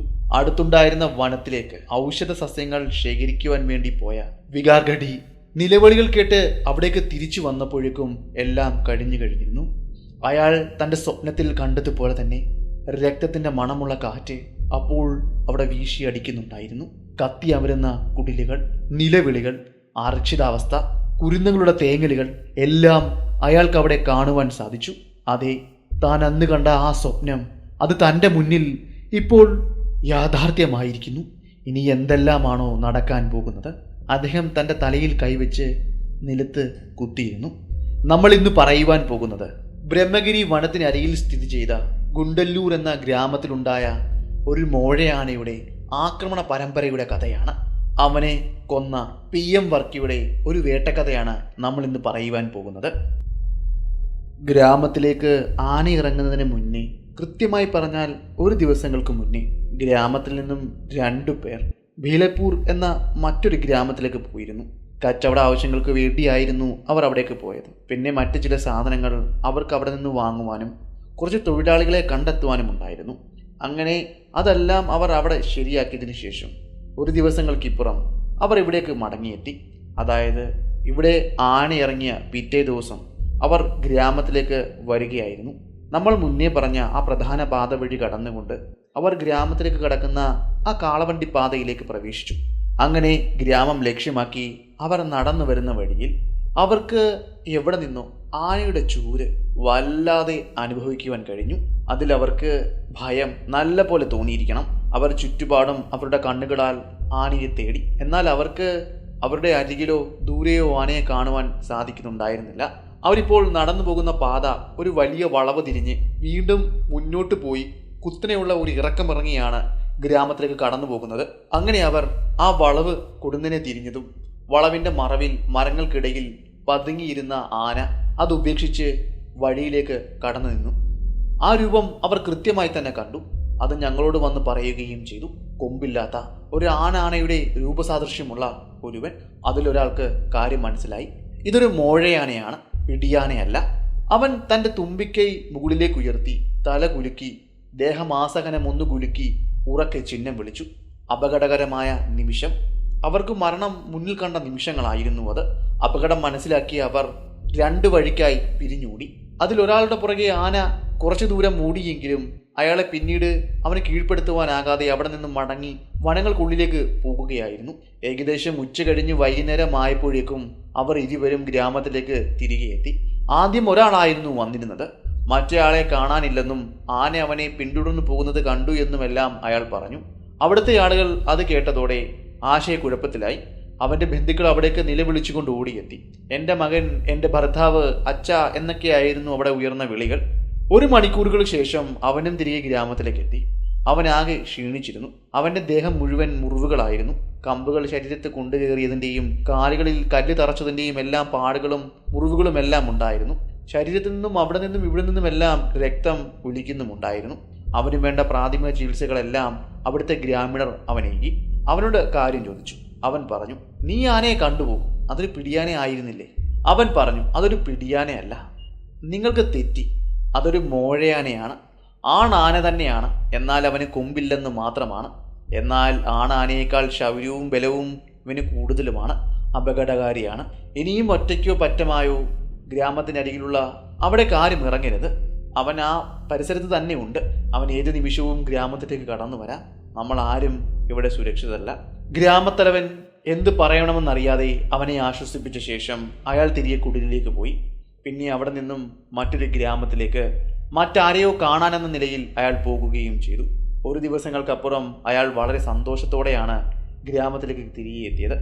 ഗ്രാമത്തിന്റെ ഒത്ത നടുവുള്ള ഒരു വലിയ മരത്തിന്റെ ചുവട്ടിൽ അവിടുത്തെ ആളുകളെ അയാൾ വിളിച്ചു കൂട്ടി. അതിനുശേഷം അയാൾ പറഞ്ഞു, നമ്മുടെ ദുഃഖത്തിനെല്ലാം ഒരു അറുതി വരാൻ പോവുകയാണ്. നാളെ അല്ലെങ്കിൽ മറ്റേനാള് നമ്മുടെ ഗ്രാമത്തിലേക്ക് ഒരു കുങ്കിയാന എത്തും. ഏത് മതം പൊട്ടി ആനയും കാട്ടാനയും വിരട്ടി ഓടിക്കുവാനുള്ള കെൽപ്പ് അവനുണ്ട് എന്ന് ഞാൻ വിശ്വസിക്കുന്നു. അവൻ്റെ വരവോടെ നമ്മുടെ ഗ്രാമത്തിൽ പിടികൂടിയിരിക്കുന്ന ആ മോഴയാന എവിടേക്കെന്നില്ലാതെ ഓടി അകലുകയും ചെയ്യും. പഴയതുപോലെ നമുക്ക് കൃഷിയിലും നമ്മുടെ സന്തോഷത്തിലും ഏർപ്പെടുവാനും സാധിക്കും. അങ്ങനെ അവർ കാത്തിരുന്ന ആ സുദിനമായിരുന്നു പിന്നീടെത്തിയത്. 2 ദിവസങ്ങൾക്കപ്പുറം അവർ കരുതിയതുപോലെ തന്നെ ഗ്രാമത്തിലേക്ക് കുങ്കിയാന എത്തി. കുങ്കിയാന വരുന്നതിനും 1 ദിവസം മുന്നേ രാത്രിയിൽ അവരുടെ ഗ്രാമത്തിലെ എല്ലാവർക്കും ആനച്ചൂര് നല്ലപോലെ ലഭിച്ചിരുന്നു. ഭാഗ്യമെന്ന് പറയട്ടെ, അന്ന് രാത്രിയിൽ ആർക്കും യാതൊരു അനർത്ഥവും ഉണ്ടായില്ല. ആനയ്ക്ക് വേണ്ട സംവിധാനങ്ങളും സൗകര്യങ്ങളും എല്ലാം അവർ അവരുടെ ഗ്രാമത്തിൽ ഒരുക്കി കൊടുത്തു. പാപ്പാനെ അവർ അവിടെ ഒരു കുടില് ഒഴിച്ച് അവിടെ താമസിക്കുക കൂടി ചെയ്തു. ആനയ്ക്ക് വേണ്ട പട്ടയും പുല്ലും മറ്റ് ഭക്ഷിക്കാനുള്ള ധാന്യങ്ങളും എല്ലാം അവിടുത്തെ ഗ്രാമീണർ സന്തോഷപൂർവ്വം തന്നെ കൊടുത്തു. പിറ്റേ ദിവസം തന്നെ ഗ്രാമത്തിന് ചുറ്റും വന അതിർത്തിയിലുമെല്ലാം കുങ്കിയാനയുടെ പുറത്ത് കയറിയിരുന്ന് അയാൾ ഒന്ന് റോഞ്ചി ചുറ്റി. പുതുതായി വീണ ആനയുടെ കാൽപ്പാടുകൾ പിന്തുടർന്നുകൊണ്ട് വനത്തിലേക്ക് ഏറെ ദൂരം സഞ്ചരിക്കുക കൂടി ചെയ്തു. എന്നാൽ പ്രശ്നക്കാരനായ മോഴയാനയെ മാത്രം കണ്ടെത്തുവാൻ സാധിച്ചു. ഏകദേശം 3-4 ദിവസം ഈ രീതി തുടർന്നു വരികയും ചെയ്തു. അങ്ങനെ ഒരു ദിവസം വൈകുന്നേരമായപ്പോഴേക്കും ആനയെ തിരഞ്ഞു മടുത്തുകൊണ്ട് അവർ തിരികെ ഗ്രാമത്തിലേക്ക് വരികയായിരുന്നു. തിരികെ ഗ്രാമത്തിലേക്ക് വരുന്ന വഴിയിൽ ഗ്രാമത്തിന്റെ കവാടത്തിൽ നിന്നും അല്പം അകലെയായി ആ കറുത്ത രൂപത്തെ അവിടുത്തെ ഗ്രാമീണർ കണ്ടു. വളരെ വേഗം തന്നെ ഇയാളെ വിവരം അറിയിക്കുകയും ചെയ്തു. ഗ്രാമത്തിലേക്ക് വരുന്ന വഴി തന്നെയായിരുന്നു അവൻ നിന്നിരുന്നതും. ഗ്രാമത്തിന്റെ കവാടത്തിന് അരികിലേക്ക് എത്തിയ മോഴയാന വളരെ വേഗം നിന്നു. പിന്നിലേക്ക് തിരിഞ്ഞു നോക്കി. നമ്മൾ മുന്നേ പറഞ്ഞ നല്ല വലിപ്പവും ആധാരഭംഗിയുമുള്ള ആ കൊമ്പൻ അവൻ്റെ പാപ്പാനും അവന് പിന്നിലായി നിൽക്കുന്നു. വളരെ വേഗം തന്നെ ആ കുങ്കിയാന അവന് നേരെ ചാർജ് ചെയ്തെടുത്തു. അവൻ ചാർജ് ചെയ്ത് രൂക്ഷമായി നോക്കി അടുത്തു വന്നിട്ടും മോഴയാനയ്ക്ക് യാതൊരു അനക്കവും ഉണ്ടായിരുന്നില്ല. അത് പ്രതീക്ഷിച്ചെന്ന നിലയിലായിരുന്നു അവൻ അവിടെ അടിയുറച്ചു നിന്നത്. പിന്നെ അല്പസമയം അവിടെ ബലാബലമായിരുന്നു. അങ്ങോട്ടും ഇങ്ങോട്ടും പോലെ കുങ്കിയാനയുടെ ശരീരത്തെ കൊമ്പുകൾ കൊണ്ട് ആ കൊമ്പൻ മുറിവുകൾ ഉണ്ടാക്കി. എന്നാൽ അവസാന വിജയം ആ മോഴയാനയ്ക്ക് തന്നെയായിരുന്നു. മോഴയാനയുടെ തുമ്പിക്കൈ ചുരുട്ടിയുള്ള അടിയും ഇടിയും കൊണ്ട് 2-3 പ്രാവശ്യം ആ കുങ്കിയാന നിലത്ത് വീണു. പിന്നീട് ആ പ്രയത്നം ഉപേക്ഷിച്ച് ആ കൊമ്പനാന തൻ്റെ പാപ്പാനയും കൊണ്ട് ദൂരേക്ക് ഭയന്ന് ഓടുകയായിരുന്നു. അതോടെ സ്ഥിതിഗതികൾ വീണ്ടും മാറി. ഇവന്റെ ധൈര്യത്തെ അവിടുത്തെ ഗ്രാമീണർ തന്നെ ഭയപ്പെട്ടു. അവനെ പിടിക്കുവാനും തടയുവാനും വന്ന കുങ്കിയാനയെ പോലും അവൻ വിരട്ടി ഓടിച്ചു എന്ന നിലയിൽ പിന്നീട് അവൻ കുപ്രസിദ്ധനായി. വീണ്ടും ആനയുടെ പക കൂടുകയായിരുന്നു. പുതുതായി ആനയുടെ ശരീരത്തിൽ വീണ മുറിപ്പാടുകൾ, അവിടെ നിന്നും ഒലിച്ചിറങ്ങിയ രക്തം, ഗ്രാമത്തിലെ 2-3 കുടിലുകൾ കൂടി തകർക്കുവാൻ അവന് പ്രചോദനമേകി കാണണം. ഗ്രാമത്തിലെ ഒരുവനെ അവൻ കുടില് തകർത്ത് അവിടെ നിന്നും പിടിച്ചുകൊണ്ട് പോവുകയും ഗ്രാമത്തിൻ്റെ കവാടത്തിൽ ചുഴറ്റി എറിയുകയും നിലത്തിട്ട് ചവിട്ടി അരയുക കൂടി ചെയ്തു. എന്നിട്ടും കലിയണങ്ങാത്ത അവൻ ചിഹ്നം വിളിച്ചുകൊണ്ട് വനത്തിനുള്ളിലേക്ക് പാഞ്ഞു കയറി. അല്പസമയത്തിന് ശേഷം ഗ്രാമത്തിലുള്ളവർ പുറത്തേക്കെത്തി. ഗ്രാമത്തിൻ്റെ കവാടത്തിൽ തളം കെട്ടിയ രക്തവും ചിതറിക്കിടക്കുന്ന മാംസകഷ്ണങ്ങളുമാണ് അവർ കണ്ടത്. മാംസകഷ്ണങ്ങളും ചിതറിയ ശരീരവും അവരൊരു ചാക്കിലേക്ക് എടുക്കുകയും ഗ്രാമത്തിലേക്ക് കൊണ്ടുപോകുകയും ചെയ്തു. അവരുടെ വിശ്വാസപ്രകാരമുള്ള എല്ലാ മതചടങ്ങുകളും നടത്തിയ ശേഷം ആ ശരീരം ദഹിപ്പിച്ചു. അയാളെ പഴയ ചിന്തകൾ പിടികൂടി. തൻ്റെ എന്തോ ചെയ്തിക്കുറവോ അല്ലെങ്കിൽ തൻ്റെ ദൈവത്തിൻ്റെ തൃപ്തിക്കുറവോ ആണ് ഈ സംഭവങ്ങൾക്കെല്ലാം പിന്നിലെന്ന് അദ്ദേഹം വല്ലാതെ വിശ്വസിച്ചു. എന്ത് ചെയ്യണമെന്നറിയാതെ അദ്ദേഹം അന്നത്തെ രാത്രി ഉറങ്ങിയില്ല. തൻ്റെ സുഹൃത്തിനെയാണ് ഇന്ന് ആന കൊന്നിരിക്കുന്നത്. ഇനിയും അടുത്തതായി ആരെയാണ് അവൻ ആ ഗ്രാമത്തിൽ നിന്നും കൊലപ്പെടുത്തുവാൻ പോകുന്നത് എന്ന ചിന്തയിലായിരുന്നു അന്ന് രാത്രിയിൽ ആ ഗ്രാമത്തലവൻ്റെ മനസ്സിലൂടെ കടന്നു പോയിരുന്നത്. വിശാലമായി കിടക്കുന്ന കൃഷിയിടങ്ങൾ ആളില്ലാതെ നശിക്കുവാൻ തുടങ്ങിയിരിക്കുന്നു. അതിലെ ഭാഗവും ആന ചവിട്ടി മെതിച്ചിരിക്കുന്നു. പട്ടിണിയും ദാരിദ്ര്യവും ആ ഗ്രാമത്തെ പിടികൂടി കഴിഞ്ഞിരിക്കുന്നു. എല്ലാം നടക്കുന്നതിനും സംഭവിക്കുന്നതിനും ഓരോരോ കാരണങ്ങളുണ്ടാകും. ഞാൻ പോലും നനയ്ക്കാത്ത നേരത്താണ് ഇങ്ങനെ ഒരു അവസരം എനിക്ക് വീണ് കിട്ടിയത്. എൻ്റെ ഒരു സുഹൃത്തിനെ കാണുവാൻ വേണ്ടിയാണ് ഞാൻ ഈ കാലങ്ങളിൽ ബ്രഹ്മഗിരിയിലെ മലനിരകളുടെ അടിവാരത്തുള്ള ഒരു ചെറിയ ഗ്രാമത്തിലേക്ക് സഞ്ചരിക്കുവാൻ ഇടയായത്. ആ സഞ്ചാരപാതയിൽ വെച്ചാണ് ഞാൻ ഈ ആനയെപ്പറ്റി കേൾക്കുവാൻ ഇടയായതും സുഹൃത്തിനെ കണ്ടു മടങ്ങുന്ന വഴിയിൽ ഹുണ്ടല്ലൂർ എന്ന ഗ്രാമം സന്ദർശിക്കുവാനും അവിടുത്തെ ഗ്രാമത്തലവനായ വികാർഗഡിയെ കാണുവാൻ ഇടയായതും. അദ്ദേഹത്തെ കണ്ടപ്പോഴാണ് ഈ സംഭവ പരമ്പരകൾ അത്രയും അദ്ദേഹം ഞാനുമായി പങ്കുവച്ചത്. കാര്യങ്ങൾ പറയുമ്പോൾ അദ്ദേഹത്തിൻ്റെ കണ്ണുകൾ നിറയുന്നുണ്ടായിരുന്നു. ആനയെ തടയുവാൻ പിടിക്കുവാൻ വേണ്ടി അദ്ദേഹം പലരുടെയും സഹായം തേടിയിരുന്നു. എന്തിനേറെ പറയണം, അടുത്തുള്ള ഒരു ഗ്രാമത്തിൽ നിന്നും കുങ്കിയാനയും വരെ കൊണ്ടുവന്നിരുന്നു. അതെല്ലാം പരാജയമാകുകയായിരുന്നു അവന് മുന്നിൽ. ഞാൻ ആരാണെന്ന് അദ്ദേഹത്തിന് അറിയുകയില്ല. ഞാൻ എന്ത് ചെയ്യുകയാണെന്നും അദ്ദേഹത്തിന് അറിയുകയില്ല. ഞാൻ ആരാണെന്നും ഞാൻ എന്താണ് ഇതിനു മുന്നിൽ ചെയ്തുകൊണ്ടിരുന്നതെന്നും അദ്ദേഹത്തോട് പറഞ്ഞു. അദ്ദേഹത്തിന് ഞാൻ ചെയ്ത കാര്യങ്ങൾ, ഞാൻ പിടികൂടിയ മൃഗങ്ങൾ, ഇവയുടെ കഥകളെല്ലാം പറഞ്ഞു കൊടുത്തു. പതിയെ പതിയെ അദ്ദേഹത്തിൻ്റെ മനസ്സിൽ പ്രതീക്ഷയുടെ വിത്ത് മുളപ്പിക്കുക എന്നതു മാത്രമായിരുന്നു എൻ്റെ ഉദ്ദേശം. അത് സാധിച്ചു എന്നതാണ് എൻ്റെ വിശ്വാസം. ഞാനൊരു വേട്ടക്കാരനാണെന്നും ഇതിനു മുന്നേയും ആനകളെയും കടുവകളെയും പുലികളെയും എല്ലാം വേട്ടയാടിയിട്ടുണ്ടെന്നുമെല്ലാം അദ്ദേഹത്തിന് ബോധ്യപ്പെട്ടു. അദ്ദേഹത്തിൻ്റെ ഗ്രാമത്തിൽ എനിക്കായി ഒരു കുടിൽ അദ്ദേഹം തയ്യാറാക്കി തന്നു. എന്നിട്ട് അയാൾ പറഞ്ഞു, ഇതിനു മുന്നേ ഇവിടേക്ക് വന്ന കുങ്കിയാനയുടെ പാപ്പാനെ പാർപ്പിച്ചിരുന്ന കുടിലാണിത്. അദ്ദേഹം ഇവിടുന്ന് പോകുമ്പോൾ നിറ കണ്ണുകളോടെയാണ് പോയത്. താങ്കൾക്ക് ആ ഗതി വരാതിരിക്കട്ടെ, ഇത് മാത്രമാണ് ഞങ്ങളുടെ പ്രാർത്ഥന. ഇതുകൂടി പറഞ്ഞു. അത്യാവശ്യം സൗകര്യങ്ങളെല്ലാമുള്ള ഒരു കുടിൽ തന്നെയായിരുന്നു അത്.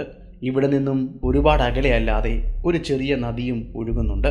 ഇവിടുത്തെ ആളുകൾ ഏറെക്കുറെയും ജലസ്രോതസ്സിനായി ആശ്രയിക്കുന്നത് ആ നദിയെ തന്നെയാണ്. പുരാതനമായ എല്ലാ നഗരങ്ങളും സൃഷ്ടിച്ചിരിക്കുന്നത് നദീതീരത്താണല്ലോ. പണ്ടത്തെ ഗ്രാമങ്ങളിൽ ഏറെയും നദിയുടെ തീരത്ത് തന്നെയായിരുന്നു ഉണ്ടായിരുന്നത്. അങ്ങനെയുള്ള ഒരു ഗ്രാമം തന്നെയാണിതും. മറ്റ് ഗ്രാമങ്ങളിൽ നിന്നും യാതൊരു വ്യത്യാസവും ഈ ഗ്രാമത്തിലുണ്ട് എന്ന് എനിക്ക് തോന്നുന്നില്ല.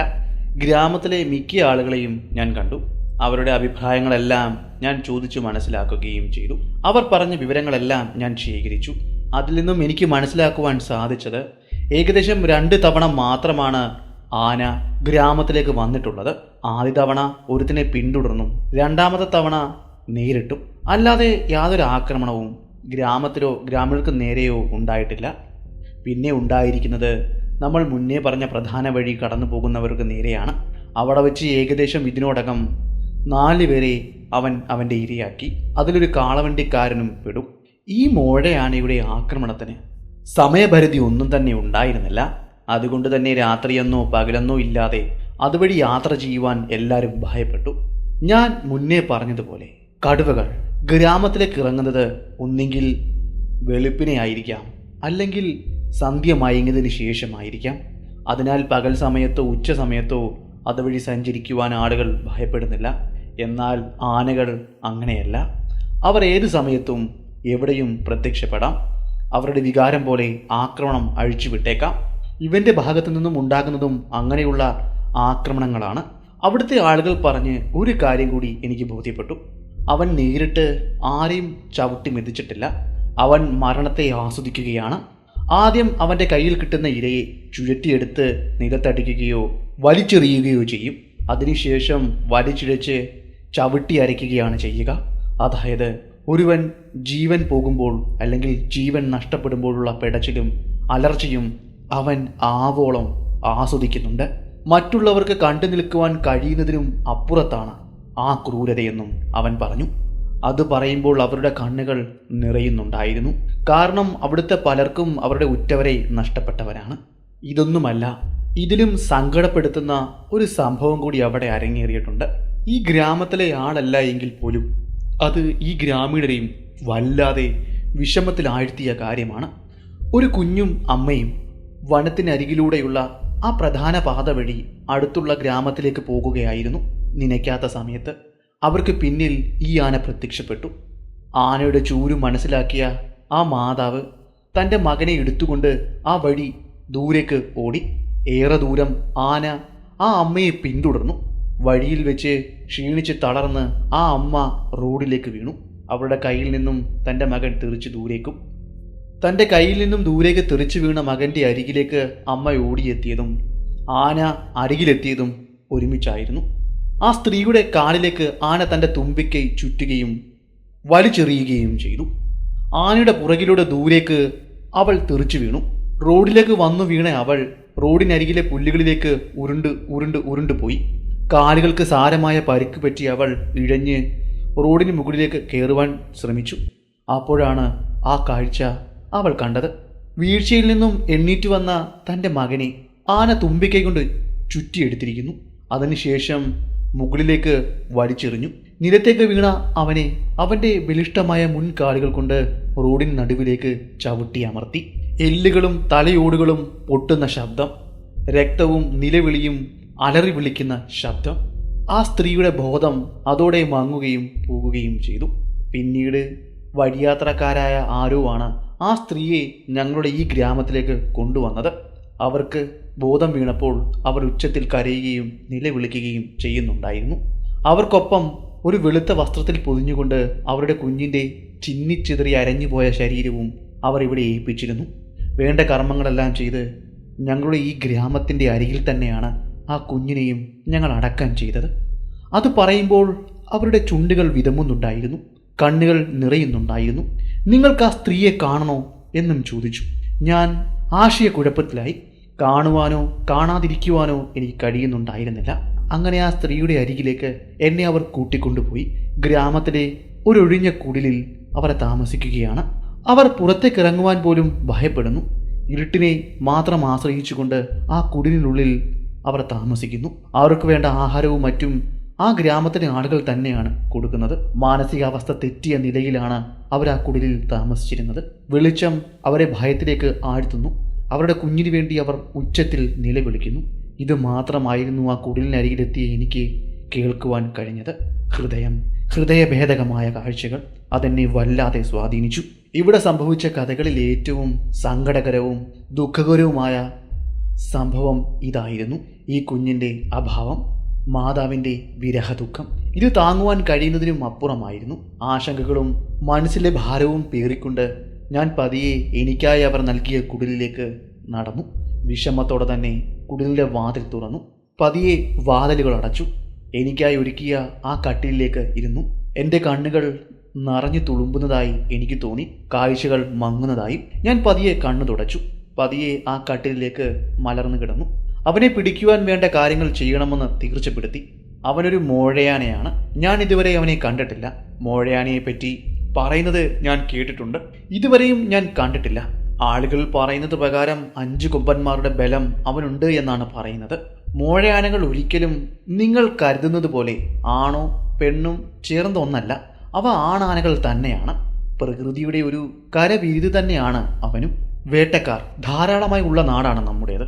കൊമ്പിനു വേണ്ടി പല മൃഗങ്ങളെയും വേട്ട ആടാറുണ്ട്. ആനകളെയും വേട്ടയാടാറുണ്ട്. കൊമ്പില്ലാത്ത ആനകൾ പിടിയാനയാണെന്ന് തെറ്റിദ്ധരിച്ച് അവ വിട്ടുകളയാറുമുണ്ട്. ചുരുക്കം പറഞ്ഞു കഴിഞ്ഞാൽ കൊമ്പുള്ള ആനകളുടെ വംശം അവസാനിച്ചാൽ പോലും കൊമ്പില്ലാത്ത ഇവയിലൂടെ അവരുടെ വംശത്തെ നിലനിർത്തുവാനും സാധിക്കും. പ്രകൃതിയുടെ നിഗൂഢതകൾ നിറഞ്ഞ രഹസ്യത്തിലെ ഒരു ഏട് തന്നെയാണ് ഈ മോഴയാനകളും. വനമിറങ്ങി മനുഷ്യന്റെ സ്വകാര്യ ജീവിതത്തിലേക്ക് കടന്നു വരുന്ന, അവർക്ക് വിപത്ത് തീർക്കുന്ന മൃഗങ്ങളെ മാത്രമാണ് ഞാൻ വേട്ടയാടാറുള്ളത്. അല്ലാത്തവയൊന്നും ഞാൻ വേട്ടയാടാറില്ല.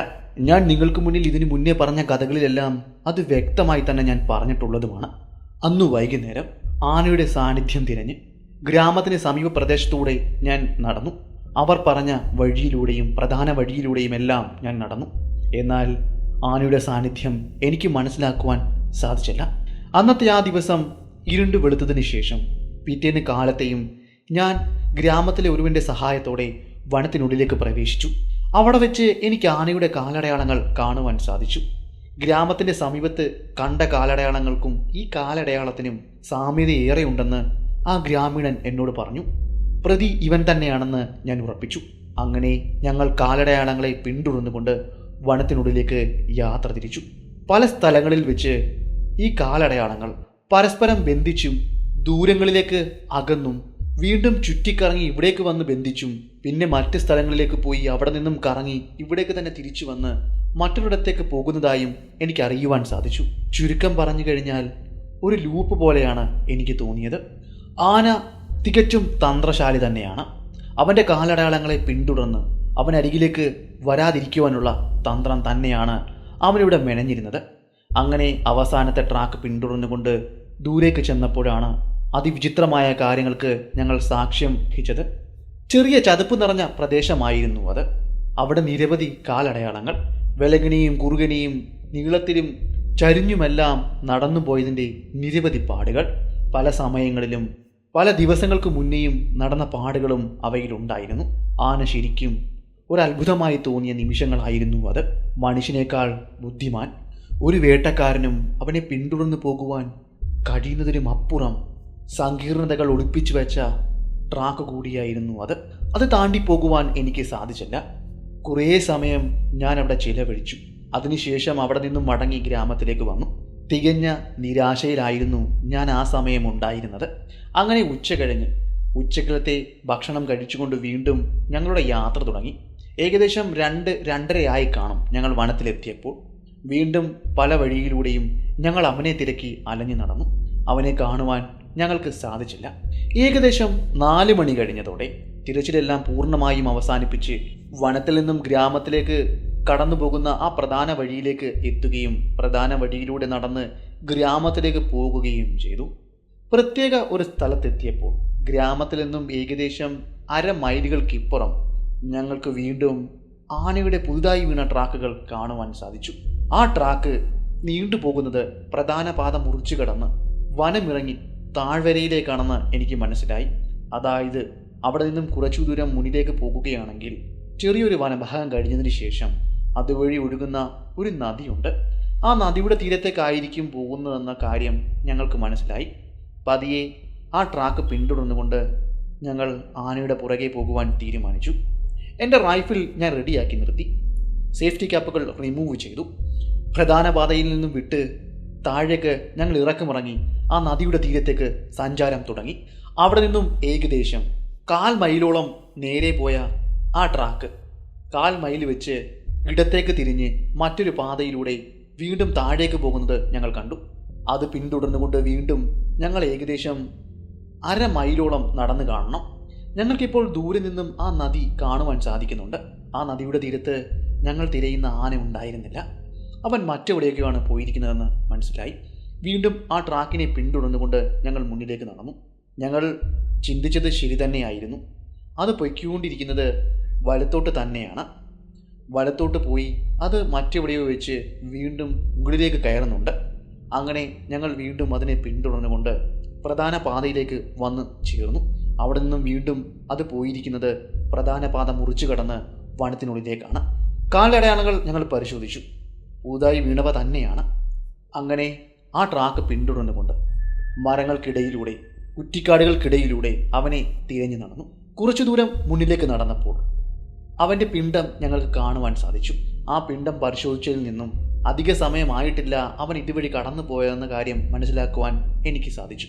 ഇനിയും കാറ്റിൻ്റെ ദിശയും മറ്റും സസൂക്ഷ്മ നിരീക്ഷിച്ചതിന് ശേഷം മാത്രമേ മുന്നിലേക്ക് പോകാവൂ എന്ന തീരുമാനത്തിൽ ഞാൻ എത്തിച്ചേർന്നു. നിലത്ത് കിടന്ന ഉണങ്ങിയ പുല്ലുകളും മണ്ണും ഞാൻ വാരിയെടുത്തു. മുകളിൽ നിന്നും താഴേക്ക് ഇട്ടു.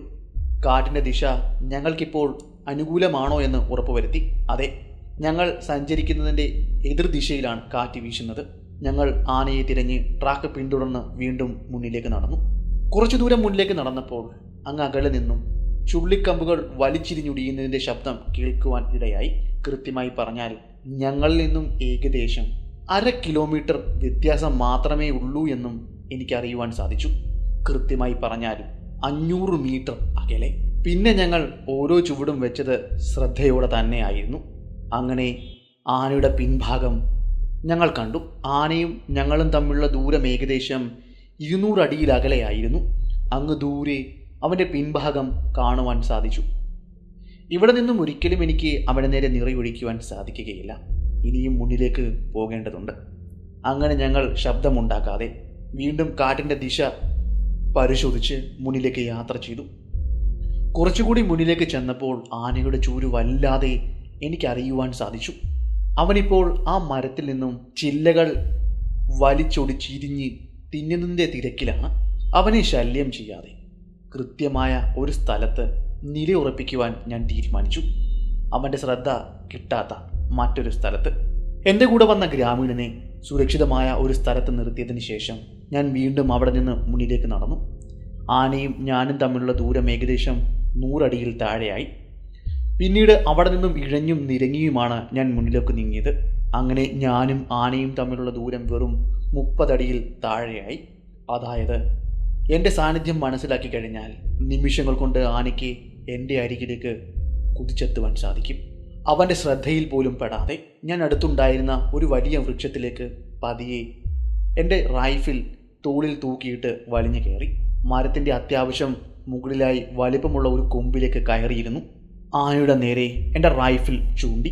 കൃത്യമായി ആനയുടെ പുറകുവശം എനിക്ക് കാണുവാൻ സാധിക്കും. ഇപ്പോൾ ആനയുടെ പുറകുവശമാണ് എനിക്ക് കാണുവാൻ സാധിക്കുന്നത്.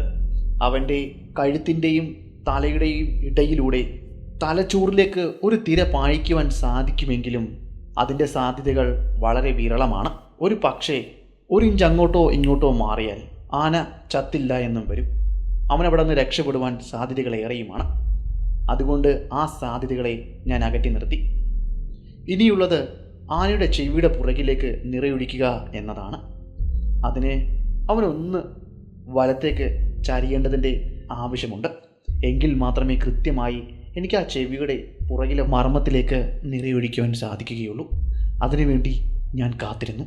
ഓരോ സെക്കൻഡുകളും മണിക്കൂറുകളായാണ് എനിക്ക് തോന്നിയത്. അങ്ങനെ എൻ്റെ കാത്തിരിപ്പുകൾക്ക് വിരാമം ഇട്ടുകൊണ്ട് ആ ആന പതിയെ ഒന്ന് തിരിഞ്ഞു നിന്നു. കൃത്യം അവൻ്റെ ചെവി കാണത്തക്ക രീതിയിൽ അവൻ്റെ ചെവിയുടെ പുറകിലേക്ക് ഞാൻ എൻ്റെ റൈഫിൾ ചൂണ്ടി. കൃത്യമായി നേർരേഖയിൽ തന്നെയാണ് ഇപ്പോൾ ഞാനിരിക്കുന്നത്.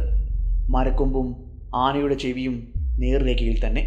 കൃത്യമായി അളന്നു കുറിച്ച ഒരു ഷോട്ട് എൻ്റെ റൈഫിലിൽ നിന്നും പാഞ്ഞു. അവൻ്റെ ചെവിയുടെ പുറകിലേക്ക് തറച്ചു കയറി. അവൻ്റെ തുമ്പിക്കൈയിൽ നിന്നും അവൻ ഇരിഞ്ഞെടുത്ത മരച്ചില്ല താഴേക്ക് വീണു. അവനൊന്ന് വിറച്ചു. ഒരാളിൽ വിറയ്ക്കുന്നത് പോലെ അവൻ വിറച്ചുകൊണ്ടിരുന്നു. അതിനുശേഷം അവൻ ഇടത്തേക്ക് ചരിഞ്ഞു. അവൻ്റെ കണ്ണുകൾ അടയുന്നുണ്ടായിരുന്നില്ല. അവൻ്റെ വിറയൽ അവസാനിക്കുന്നുണ്ടായിരുന്നില്ല. മരത്തിൻ്റെ മുകളിൽ ഇരുന്നു കൊണ്ട് അവൻ്റെ തലയിലേക്ക് ഒരു തിര കൂടി പായിച്ചു. അതിനും അവൻ്റെ ജീവനെടുക്കുവാൻ സാധിച്ചില്ല. അവൻ്റെ അനക്കം അവസാനിക്കുന്നുണ്ടായിരുന്നില്ല. ഞാൻ പതിയെ റൈഫിൾ റീലോഡ് ചെയ്ത് മരത്തിൽ നിന്നും താഴേക്കിറങ്ങി. ജീവൻ കയ്യിൽ മുറുകെ പിടിച്ചുകൊണ്ട് അവനിൽ നിന്നും അല്പം ദൂരം അകലെയായി നടന്നകന്ന് അവൻ്റെ മുന്നിലേക്കെത്തി. അവൻ്റെ തുമ്പിക്കൈയും ശരീരവും ഇപ്പോഴും അനക്കമുണ്ട്. അവൻ്റെ കണ്ണുകൾ അടയ്ക്കുകയും തുറക്കുകയും ചെയ്യുന്നുമുണ്ട്. എന്നാൽ അവൻ അനങ്ങുവാൻ സാധിക്കുന്നില്ല എന്ന് മാത്രം. അവൻ മരിക്കുമെന്ന് തീർച്ചയാണ്. പക്ഷേ ഇത്രയും വേദനകൾ അവന് നൽകുവാൻ ഞാൻ ആഗ്രഹിക്കുന്നില്ല. അവന് കൊമ്പുകൾ ഉണ്ടായിരുന്നില്ല. ഞങ്ങൾ ഉദ്ദേശിച്ച മോഴയാന ഇവൻ തന്നെയാണെന്ന് ഉറപ്പുവരുത്തുകയും ചെയ്തു. ഞാൻ എൻ്റെ റൈഫിൽ അവൻ്റെ മസ്തകത്തിന് നേരെ ചൂണ്ടി ക്ലോസ് റേഞ്ചിൽ ഒരു ഷോട്ട് കൂടി പായിച്ചു. അവൻ്റെ അനക്കം പൂർണ്ണമായും അവസാനിച്ചു. കണ്ണുകൾ തുറന്നു തന്നെയിരുന്നു. എൻ്റെ റൈഫിലിൻ്റെ കുഴൽ കൊണ്ട് അവൻ്റെ കണ്ണുകൾ ഞാൻ അടച്ചു. രക്തം അവൻ്റെ മസ്തകത്തിൽ നിന്നും ഒഴുകി നിലത്തെ മണ്ണിലേക്ക് ഊറി ഊറി ഇറങ്ങി. മണ്ണ് ആർത്തിമൂത്ത ഒരു കടുവയെ പോലെ ആ രക്തം അതിനുള്ളിലേക്ക് വലിച്ചെടുത്തുകൊണ്ടേയിരുന്നു. ശബ്ദം കേട്ട്, എൻ്റെ ഉച്ചത്തിലുള്ള അട്ടഹാസം കേട്ട് എൻ്റെ കൂടെ വന്ന ഗ്രാമീണൻ എനിക്കരികിലേക്ക് ഓടിയെത്തി. അവൻ അരികിൽ വരുമ്പോൾ കാണുന്ന കാഴ്ച ഞാൻ ആനയുടെ മുകളിൽ ചവിട്ടി നിൽക്കുന്ന കാഴ്ചയാണ്. പിന്നെ ഒരുപാട് സമയം ഞങ്ങൾ അവിടെ നിന്നില്ല. പതിയെ അവിടെ നിന്നും ഗ്രാമത്തിലേക്ക് പോകുകയും ഗ്രാമീണരെ സംഭവം അറിയിക്കുകയും ചെയ്തു. ഗ്രാമത്തിലെ ആളുകൾക്ക് ഒരുപാട് സന്തോഷമായി. എന്നാൽ അവിടം കൊണ്ടൊന്നും കാര്യം തീർന്നില്ല.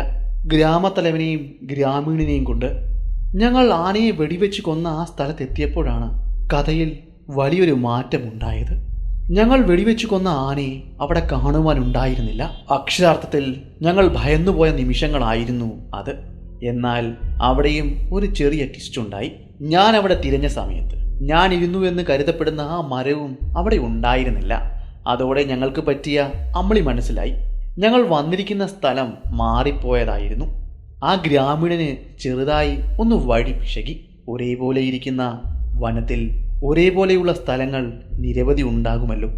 പിന്നീട് വളരെ പ്രയാസപ്പെട്ട് ഞങ്ങൾ ആന ചത്തുകിടക്കുന്ന ആ സ്ഥലത്തേക്ക് പോവുകയും ആനയുടെ ശരീരം ഗ്രാമീണരെ കാട്ടിക്കൊടുക്കുകയും ചെയ്തു. ആദ്യം നടന്ന സംഭവത്തിൽ ഭയപ്പെട്ട ഗ്രാമീണർ പിന്നീട് സന്തോഷത്തിലേക്ക് പോകുകയായിരുന്നു. ഇന്നത്തെ നമ്മുടെ കഥ ഇവിടം കൊണ്ട് അവസാനിക്കുകയാണ്. ഞാനെന്ന് പറഞ്ഞ ഈ കഥ നിങ്ങൾക്ക് ഇഷ്ടമായെങ്കിൽ ചാനൽ സബ്സ്ക്രൈബ് ചെയ്യുന്ന കാര്യമൊന്നും പരിഗണിക്കുക. അതുപോലെ നിങ്ങളുടെ ഇഷ്ടം കമൻറ്റിലൂടെയും ലൈക്കിലൂടെയും അറിയിക്കുക. അപ്പോൾ പുതിയൊരു കഥയുമായി അടുത്ത ദിവസം വരുന്നതായിരിക്കും. അതുവരെ ഗുഡ് ബൈ.